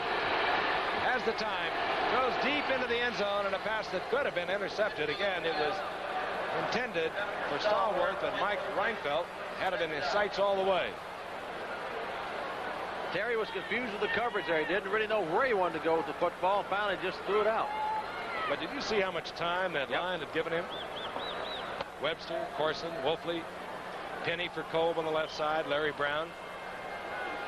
The one stable part of this Steeler team has been that offensive line throughout the early going in the NFL season. Bradshaw now 12 of 25, 195 yards. He has 1 touchdown and 1 interception. 1 second and 10. This is Pollard. Well, the flag is down as Pollard is piled up after a pickup of 2. That was J.C. Wilson, I think, came up. Just holding. Holding against the Steelers. That'll back them up. Yep. Cornerback position is a tough position to play. We've talked about it a lot. He came up, forced that run, had to just go way down under. Big offensive lineman coming out, just buried him, but he did stop that flow. It's Craig Wolfley, who goes 265 pounds, hitting that cornerback, J.C. Wilson, at less than 180. It do make a difference. He did a good job. Giff, you mentioned Bradshaw's 12 of 25 now. You know, he started off really with a hot hand. He's been cold for a while.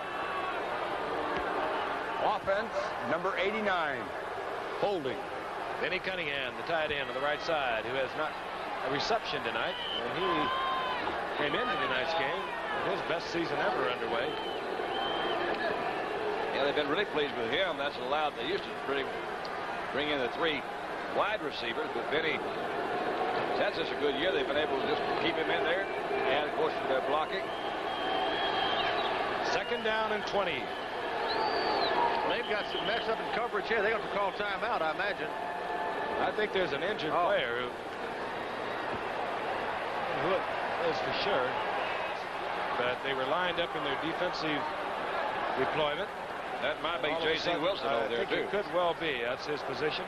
And yes, it is. Number 33, J.C. Wilson. He did take a hit a while ago. He was the one that was hit by Craig Wolfley on that play a moment ago. Tried to stay in the lineup. It does appear as if they're looking at his right leg. So, J.C. Wilson, 4th-year man out of Pittsburgh, and a 4-year starter is being treated on the field. We have 11-12 remaining in the game here at Three Rivers Stadium in Pittsburgh, and we'll be right back. Wilson, who was injured on this play a few moments ago. There he is, taking on big Craig Wolfley. Pollard with the football. Did a job on him, didn't he? And Wilson did line up, ready to go on 2nd down and 20, but all of a sudden he realized he couldn't go on, dropped to his knees, and he's being looked at on the sidelines. They appear to be working on the right knee. Bill Kay, a rookie from Purdue, number 22, has replaced J.C. Wilson. 2nd and 20. Steelers have the football at the Oilers' 42-yard line. Greg Hawthorne, 27. Russell Davis, 45. The setback for the Steelers. Bradshaw going deep. Got it down. In and out of the hands of Jim Smith, and he'll be dreaming about that tonight. Dead on target was Bradshaw. Oh, I don't blame you. I just sit there for a while, too. That'll hurt you. Well, a beautiful pass. It just runs right by him, Dandy. That's the rookie, Bill Kay from Purdue. A little double coverage. He ran through the double coverage, and Bradshaw threw it perfectly. Watch this. How do you drop one like that? That's tough. Those you never forget. Earlier in the game, Smith, who is very sure-handed, dropped another pass on a Steeler drive that could have led to another Steeler touchdown. But right now, Bradshaw is in a bind with a 3rd down and 20. Bradshaw, in this half, 2 of 8. In the first half, he was 12 of 26.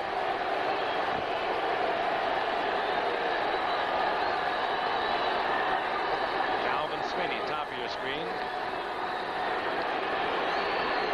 Again, all the time in the world, but no receiver, and Bradshaw goes down in the arms of Ken Kennard. And that, again, just good coverage downfield by the Oilers secondary, because Bradshaw had all the time in the world, could not find a receiver.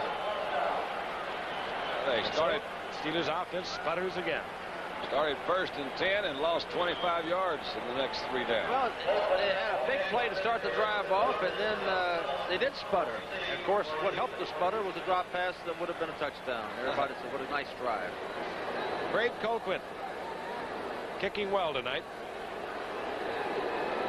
Rain coming down a little heavier now. As Carl Roaches and Willie Tullis have dropped to within their 15-yard line. Carl Roaches. And Roaches collared at the 10-yard line by Dennis Winston. He rips the ball out of Roach's arms, but they'll bring it out to the 10-yard line.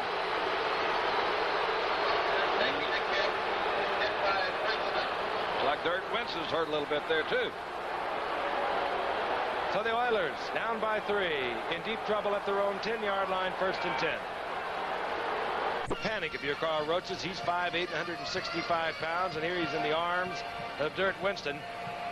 Ball comes loose, picked up there and hustled into the end zone by Calvin Sweeney and brought back because it had already been ruled that Roaches was stopped at the 10-yard line. And let's give the official some credit there. That was a good call and a proper call.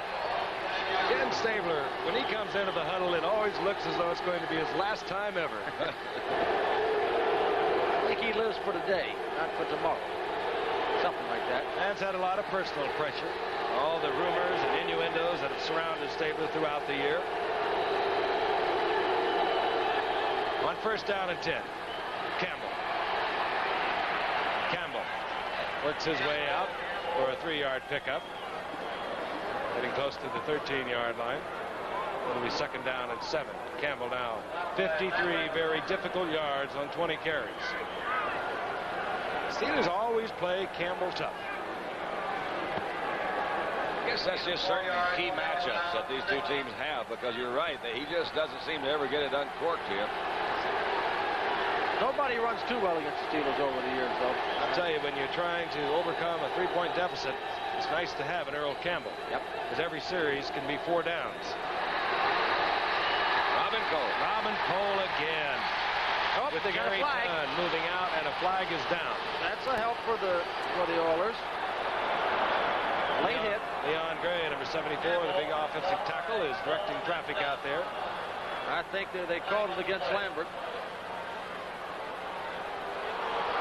There it is. Well, you know, again, they let them hang in and breaks start going against you. They got to drop pass for a touchdown and they get a late hit to let Houston out of the hole. Has a way of going like that. Lambert says he's never hit anybody late in his life. Personal foul, number 58, piling on, 1st down. And he didn't do it once again. He's huge penalty. That would have been back to the 5-yard line, 3rd and about 15, and now they're up out of the hole. 1st down and 10. The ball at the 28-yard line. Watch 58. Cole's got him. I don't know. I thought it was a pretty close call myself, Dandy. Yep. Earl Campbell tried to get outside. Gary Dunn has him by the ankle, and down goes Campbell. It'll be a loss of a couple. You know, the defense of Lambert, I mean, Campbell is such a hard runner. It takes everybody to get him down. And he squirms and keeps going. It's a tough call on Lambert, I thought. Loss of 3. Dave Casper now back in at tight end. 2nd down, 13. Seconds ticking off the clock. We're now inside 9 minutes remaining in the game. The Oilers down by 3. Play action by Stabler. Fires intended for Renfro behind him, and he slips on the damp surface. It'll be 3rd down and long. Mike Renfro. A couple of fine receptions this evening. 4th-round draft pick in '78. Had a good year as a rookie year and then damaged his knee. Missed most of that season. He's the man that they like to see working underneath. They have their speed in Ken Burrow. Had a terrific college career at TCU, Fort Worth. Got a lot of records, Southwest Conference and college records. 3rd down, 13. No shotgun this time, though. Partisan crowd chanting defense. Stabler and Earl Campbell, I believe it is, and Campbell is still on his feet and fighting short of the 1st down, out close to the 35-yard line, about 4 yards short. Jack Ham was there, but that was a super catch by Earl Campbell. And a super effort to get away. That's what we're talking about. It is hard to bring Earl Campbell down. Not his long suit to be in a pass pattern. No, but he does a good job catching the ball here, and then he really starts pulling people. Robin Cole, here's 3 of them trying to get him down, and it's still hitting. Jack Ham and Lambert. Yep, he's a load. Cliff Parsley indicating punt. Jim Smith has dropped for the Steelers at his own 30-yard line. Parsley bobbles the ball, and now he will not punt. Wide open is Adger Armstrong. How about that? All right. Well, he set up in the punt formation. You had to wonder if he might throw it. He's done it in the past. 31-yard pickup. The Oilers have a 1st and 10 inside the 35-yard line of Pittsburgh. All right, let's give Ed Biles some credit. He went on a 4th and 1 a while back on his own 30-yard line. Here he has a 4th down call on his side of the field, and here comes Parsley faking the punt. There goes the pass. Pretty gutsy call by Ed Biles. It reminds me of a real good high school group. You know, you do those razzle-dazzle things. I like that. Nobody's doing anything. Got Campbell. I'll tell you what, they're going now. They got the Mo on their side, Dandy. Oh, Mo. Clock ticking away. Less than 7.5 minutes. Look at Stabler, and down goes Stabler. Dwayne Woodruff blitzing from the corner. Stabler had 2 men in the pattern, and Woodruff turned his man, Casper, over to J.T. Thomas, and he came on the blitz. Well, they've been blitzing at cornerback or safety man from the weak side the entire night. It shouldn't have come as a surprise to him, but it looked like it did. Also, he's a left-handed passer. He's going to come away from the center that way with his back turned to him, and as soon as he made his move, here they came. It's an interesting statistic. They were criticized by a lot of people here in Pittsburgh last year for their lack of production there in sacking the quarterback. They've equaled all of last year's production so far. Right out of the shotgun, 2nd down and 20. Up, they're going to run it. Ronnie Coleman, inside handoff. Big opening. Down the side goes Ronnie Coleman. Short of the 1st down, getting down to the 27-yard line as Anthony Washington took Ronnie Coleman out of bounds. That was really an interesting call. The Steelers thinking and reading pass all the way. Out of the shotgun, you give it to Coleman. That'll be an effective formation. You're going to see people using it more. They're going to get a little bit more sophisticated, slick with that particular formation, and use it as a running formation as well as a passing formation. Drawing ever closer to the range of Tony Fritsch. Yep. And the Oilers are down by 3. 3rd down, a long 3.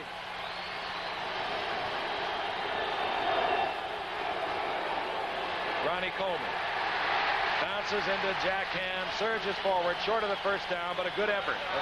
Jack Lambert, rather. Well, is he going to kick it or is he going to go for it? He's going to kick it. And out comes Tony Fritsch. Barely missed one earlier tonight. What's in his range? It's 42 yards, and there's not a whole lot of wind. What wind there is helping him, in fact. So he's well within his range. It'll be a 44-yard attempt. Mike Reinfeldt is the holder.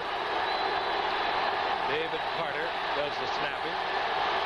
This to tie it up. Low snap. Fritsch has it on its way. And through the uprights, we've got a tie football game. The Oilers coming back. And it's all tied up. It's Tony Fritsch who will give you a show. Puts it through the uprights from 44 yards out. Their way, and then it went against them.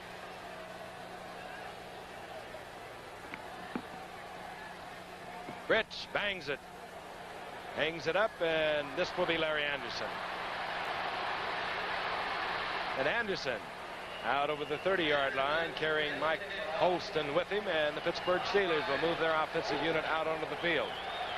Well, boys, we got a game now, and these games usually have a way of, between Houston and Pittsburgh, are coming down to the last few minutes, and this is no different. I'll tell you, it's the entire Central Division of the AFC. Yep. Fine division. Great game yesterday by the Cleveland Browns as they bounce back from their troubles. 5:43, Giff. Here we go. 1st and 10. Bradshaw looks it over. Franco Harris, big opening. And Harris breaks a tackle. He's on the way. Franco Harris juking Mike Reinfeldt and moving all the way down inside the 35-yard line, and now a flag is down. Yep, add 15 to that. What a great back Franco Harris has been. It's hard for running backs to stay in this game for a long time, but he's been in it for a number of years. Been a great back since he came in as a rookie out of Penn State. He is such an intelligent runner, and you saw the indication against the Houston Oilers. You perhaps touched on it best, Fran, earlier, talking about the type of runner he is. He's not the big, jarring Earl Campbell type. He's a thinking man's runner. He does everything. When he catches the ball, he runs inside, he runs outside. What a valuable property he's been.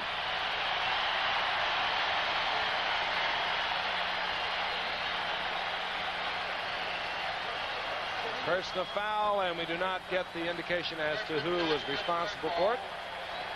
Franco Harris now 84 yards on the night. He's carried at 15. And the Steelers, with 5:34 on the clock, are threatening once again. Harris again, hesitating, looking back to the inside this time. It's closed down by Elvin Buffet. Well, you know, the Steelers have had their spurts of big plays, but then they've sputtered.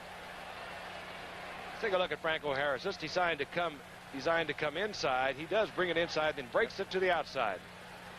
And John Stallworth, very careful not to clip there. Here's the move, Giff, right here. That's something. Some move by a man that big. And here's what they're calling, I believe, on the outside. He's already out of bounds. Steve Curson had a good lead block, number 77 for Franco that time. 2nd down and 10. Bradshaw quickly out to Smith. Smith works his way inside the 15-yard line. Gain of about 5. It'll be 3rd down and 5. Interesting crowd tonight, too. A rainy night. Huddled under umbrellas. They have their parkas on. Very quiet, almost mousy quiet, if you're accustomed to Three River Stadium crowds here in Pittsburgh. Smith now 5 receptions, 99 yards, having replaced Lynn Swan, who aggravated the hamstring injury that has been troubling him all year in the first quarter. If you're thinking touchdown here, Giff, you've got to be thinking of the pass. If you're willing to concede the field goal, you'd run it. 3rd down and 5. Bradshaw thinking touchdown. Got it. Fires into the end zone. That's Smith, and this one he holds on, and we'll have a flag against the Houston Oilers. I believe they'll call Robert Brazil. That will work well on the ensuing kickoff. I don't think Robert intended to do that. They're going to call him for stepping on his back. Now there's another flag down at the line of scrimmage. Yep, and the Oilers seem to think that's against the Steelers. May have offsetting penalties here. Fred Silva trying to quiet things down so we can work it out. Well, they didn't waste much time in getting that ball back into the end zone, did they? Just unsportsmanlike conduct, offense, shot block, personal foul, unnecessary roughness in the end zone, replay. Oh. And that doesn't set too well with this partisan crowd. I imagine. Let's take a look at Jim Smith again. He makes a super effort here. He makes a break in across the middle, but watch how low he's got to get the ball. He goes right down to the ground. There. Oh, my goodness. That's the penalty against Robert Brazil. We did not see the chop block that occurred apparently in the Steelers' backfield on the pass blocking protection. Vernon Perry wasn't very close that time. If I was Terry, I'd come back over and try it again. 3rd down 5. He's got the same pattern going again. Look at the time. He better run for it. He can run it in. Bradshaw has a 1st down. Watch out. At the 6-yard line. And he got pushed pretty late there, too. 3:47 on the clock. Steelers, who appear to have this game all wrapped up. Watch the Oilers come back. 52-yard touchdown pass to Dave Casper. And then a Fritsch, 44-yard field goal. We've got a tie game with 3:47 remaining. You know, Dandy, you don't see Bradshaw do that very often anymore. He used to do it a lot when he was a little bit younger, but he can still do it. Yeah, he can. I'll tell you this year, as I mentioned earlier, Fran, though, he's been running much more. In fact, he has more yards rushing already this year than he had in any of the 3 previous years. He's really not happy with the way he's played. He says so openly. That's being aggressive.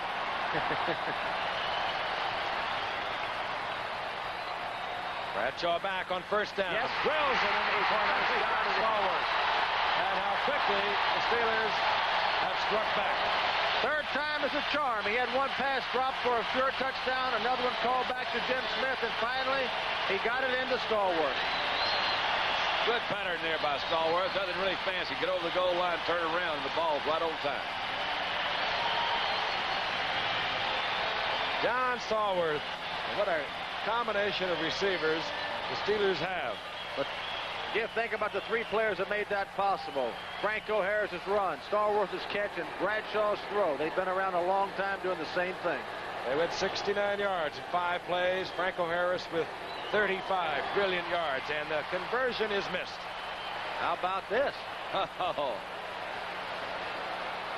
David Trout misses the conversion, so now the Oilers are only 6 points down. From the reverse angle, and what an easy shot this was. Stallworth wide open in the corner. Vernon Perry was there, also working over there, number 27, Greg Stemrick. But Bradshaw was able to get it to this man.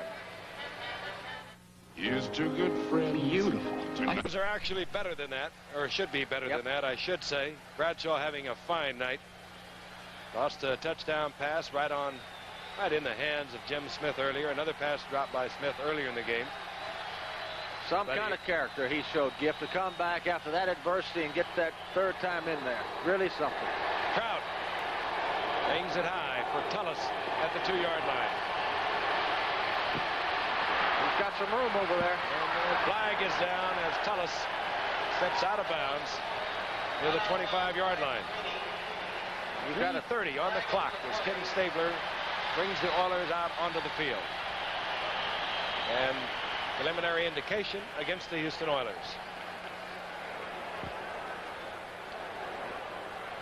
So, as the Oilers are backed up to the 10, they have quite a job in front of them. 90 yards to go. On the run back, number 45. Holding. First down. Tim Wilson detected holding. The Oilers at their own 10-yard line, 1st and 10. Well, you've got a guy at quarterback in Stabler that's as good at doing this as anybody that's probably ever played the game. And he's got his work cut out for him right now. We watched him so many nights on Monday Night Football. Something special about the man. Stabler going for Burrow. Mel Blount is there, deflects the ball, and the flag is down. I think that should be called against Burrow. It's what that to me pushed off, but let's see. A.T. Thomas almost was able to come up with the ball that was knocked out of the hands of Mel Blount. That's the indication. Offensive interference. How about that call, Dandy? That was a good one. Huh? That was a good one. But then there's another way of looking at it. At least it saved the interception. Burrow, a calculated risk. There he is pushing him. And then watch the interception here. Almost his knee, or nope, it just hit as he went to the ground. You can see that water splash up. It's been raining all night. Still coming down. Yeah. Bradshaw has thrown 2 touchdowns in 56 games that he's played in, and in 8 times he's thrown at least 2 touchdowns against the Oilers. So he likes to play those Oilers. Just zip it in there. Where'd you get all that information? Somebody handed me a piece of paper and I read it. Oilers. I thought I saw offensive pass interference. 0-0. First down. Down will remain the same. It'll be first down and 15. Oilers down by 6. The winner of tonight's game will move into a tie with Cincinnati in the AFC Central Division.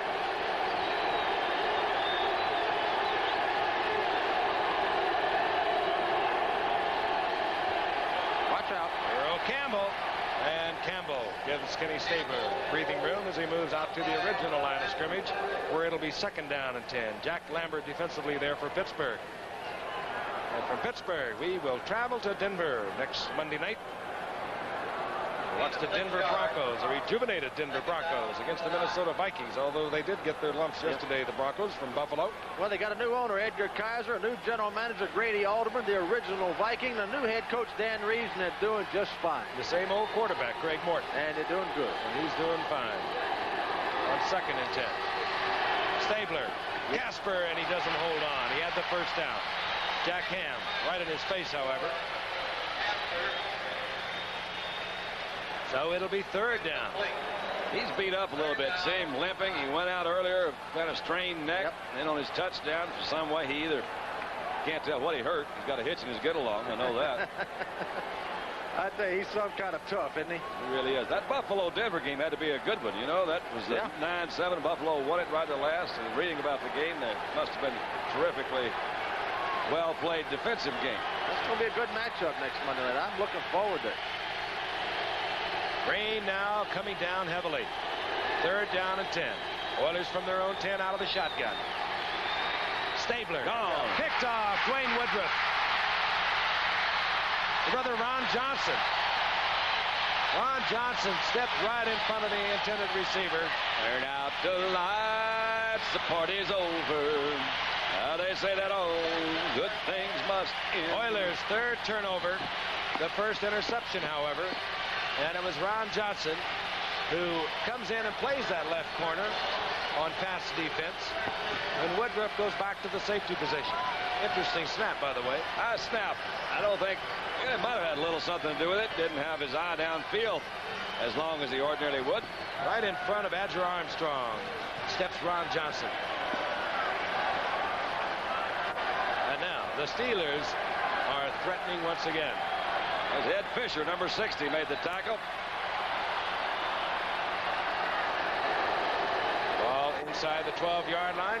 Handoff. Frank Pollard stays on his feet, and Frank Pollard works inside the 10, down to the 8, up into there by Robert Brazil. Looking at Elvin Bethea out there, number 65. Been here 14 years for Bethea. Kenny can't be too happy, can he? No. Cannot be too happy. Elvin Bethea has been in Houston 14 years. He's only had 6 coaches, 4 general managers, and 4 changes of uniform, and 2 stadiums he's played in down there. He's seen a lot come and go. If you talk about job security, Ed Biles is the 10th head coach in 22 years. Elvin said, and also at the locker by Elvin, they always seem to get cut, so nobody will locker by him. He lives over in the corner all by himself. He's seen a lot of things happen down there with the old Blue. Got to be some kind of moral to that story, Dandy. Like it's better to be a defensive end than a head coach at Houston. Well, maybe. That might have something to do with it, or be something like Elvin Bethea. To remind you, tonight, Nightline on ABC will focus on the Haitian situation in today's tragedy. The more than 30 refugees drowned within a mile off the coast of Florida. That's tonight on Nightline with Ted Koppel. Timeout down on the field. Houston now has 2 timeouts remaining. They stopped the clock before the 2-minute warning. 2:20 indicated on the scoreboard clock. And there's Ed Biles. Friendly, warm, very open. I was interested in talking with him today at our production meeting. Very candid. Defensive coach, really, came in actually under Sid Gilman in '74. Was Bum Phillips, defensive man, until he replaced Bum this past season. Of course, went on to win the Super Bowl. Right now, they're in deep trouble. Pittsburgh Steelers, they're down by 6 points, 2:20 remaining in the game, and 2nd down and 7 for the Steelers at the 8-yard line of the Oilers. Frank Pollard gets a block from Person and gets to the 5-yard line, where it'll be 3rd down and 3. Those are your rushing stats thus far on the night. Tony Dorsett with 122 yards yesterday against Miami. George Rogers, by the way, had 113 against Cincinnati. Campbell, thus far on the night, 56 yards. Tony's average of 5.6 is kind of nice, too, isn't it? You know, it really is, because I know we always thought that if you could average 4 yards a carry over the course of a season, that was very good. Most of the playoff teams had about that average. And then you look at Dorsett at 5.6, it's exceptional. I'll tell you, though, Campbell has joined some pretty select company. The Steelers have a streak of 38 straight games since an opponent has rushed individually for 100 or more yards in Three Rivers Stadium. They are tough here.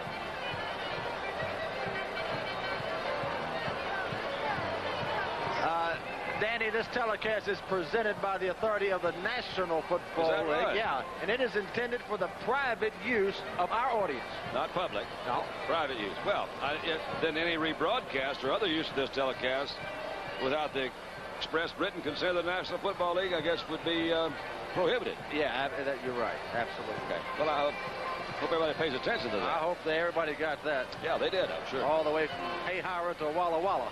Well, you know, Steelers deserve to win tonight, and very easily could have lost this ball game. They really have, it appears to me anyway, being the best ball club so far. They sure got off to a good start, stumbled a little bit, looks like they're going to be able to pull it out. Well, 3rd and 3, I would think they would still keep the ball on the ground. If they can pick up the first down, fine. If they can't, they can kick the field goal on 4th down. I don't think they would put it up.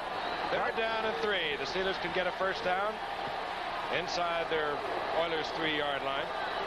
Bradshaw has talked it over with Chuck Knoll defensively. They've had a word with Ed Biles. And here comes Frank Pollard. Boom. Pollard gets the first down. Stepping out of bounds, Frank Pollard stops the clock with 2 minutes and 4 seconds remaining. And he has the first down, as indicated by Terry Bradshaw. Well, that's the same play they ran the down before. They must have seen something they liked. They got a face mask to boot. That's what Vernon Perry was so upset about, I think. Saw him throw his helmet down. And that will be half the distance to the goal. Number 32, defense, face mask, first down. That is Vernon Perry. Ed Biles saying, well, when it rains, it pours. Yep. Look at that. He's had it all tonight. Houston defense has played very well in that particular situation tonight, guys. We've seen them down there inside the 5. They've done a pretty good job of holding them. Greg Bingham has led the Oilers in tackles every year he's been on the team. It's kind of an interesting stat, I think. Well, he's around all the time, too. He made his 133rd consecutive start tonight, Greg Bingham. Harris, 6 points. The Steelers have tucked it away. At the 2-minute warning, Franco Harris, who's had a fine night, responsible for the last touchdown with a big 35-yard rushing play of his own, now has moved the ball 85 yards on the night. He also has 81 touchdowns rushing, which is the 3rd highest total of all time. Jim Brown first with 106, and Jim Taylor with 83. Well, now we are getting the 2-minute warning. I believe it'll come after the conversion. Dandy, as we're waiting for this, tell me, what are the 3 rivers that are run together here in Pittsburgh? Oh, you mean the Monongahela? Yeah, that's one. The Allegheny? That's 2. And the Ohio? You smart. You are smart. Hey, man. They actually come together to form the Ohio, don't they? Well, I do. Hey, don't get difficult now, Giff.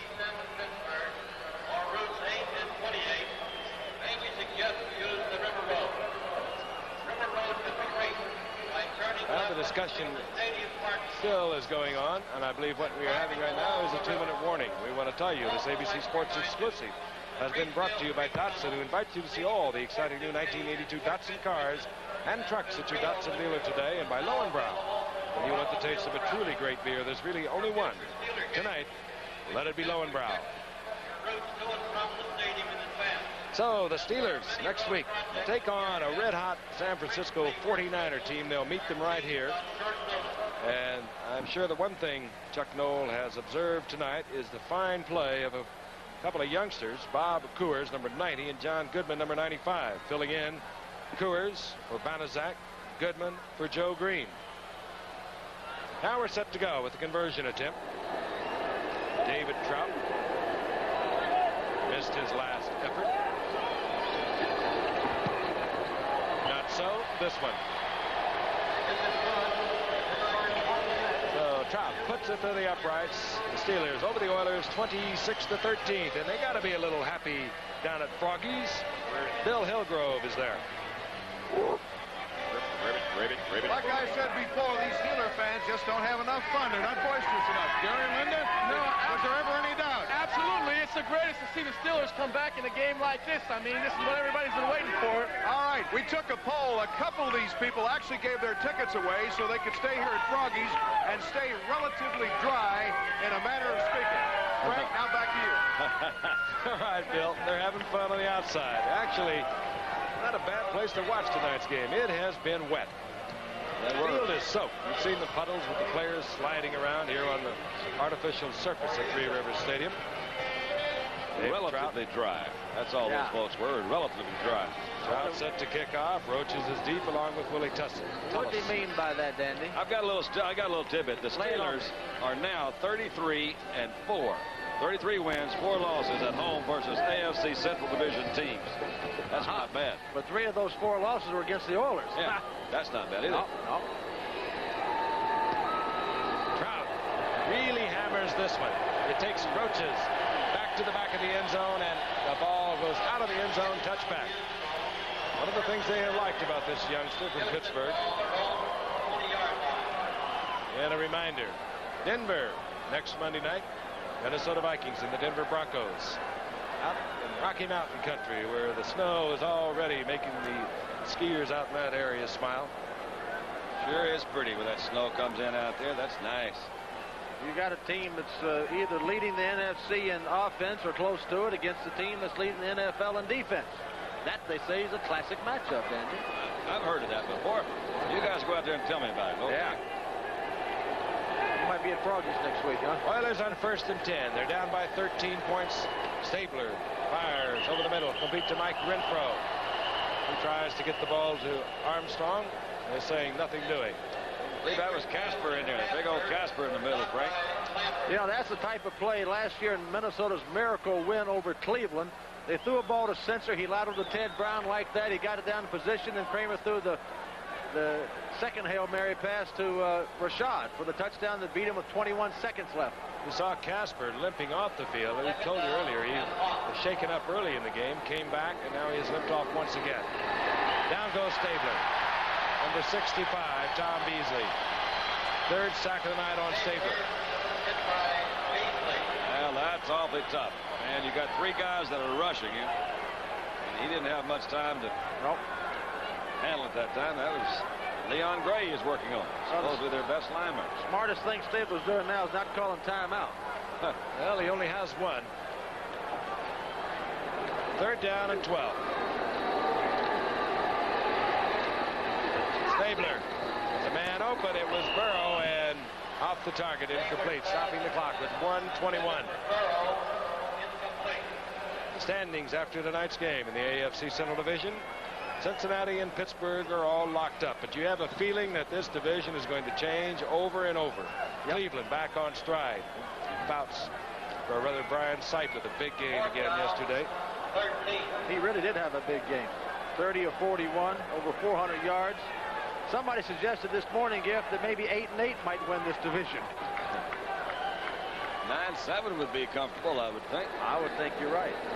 Oilers have 1 timeout. They have a 4th down. Long yardage. They have brought Cliff Parsley onto the field. The Steelers are not buying it. They do not even have a man deep to receive the punt. But I think they'll get it. Yep, I think he'll kick it too. I think the Steelers will let it have to be hoping for a turnover. Steelers just let the ball bound, and this is going to take quite a Houston Oiler bounce all the way to the 20-yard line, where the Steelers will take over with 1:09 on the clock and the Oilers with 1 timeout.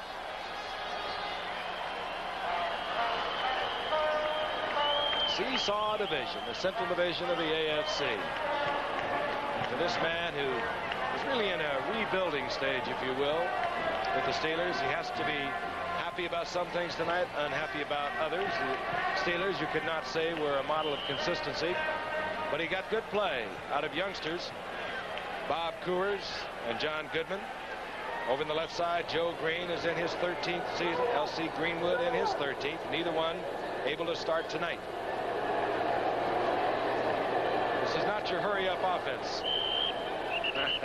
But the old-timers are the ones that really made the difference. Bradshaw, Franco Harris, Stalwart, and Jack Ham.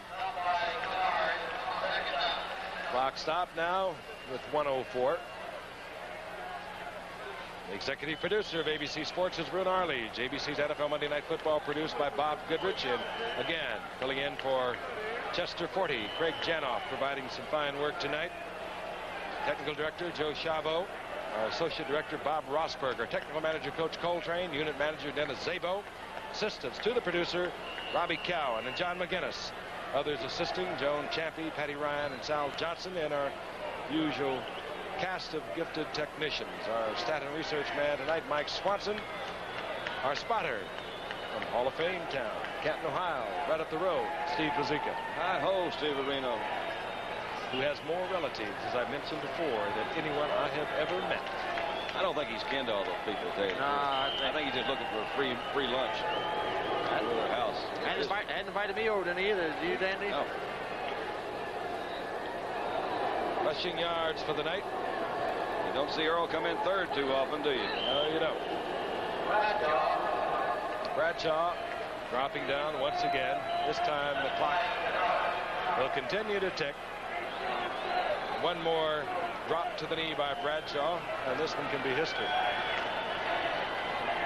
You know, if the clock winds down and we start a second half of this season, nobody has got a sure thing going in the second half of their division, do they? It's going to be some kind of fight the second half. Parity may have been reached. I think it has. On any given day, no team can win. Bradshaw down once again. And this will tick it off the final seconds.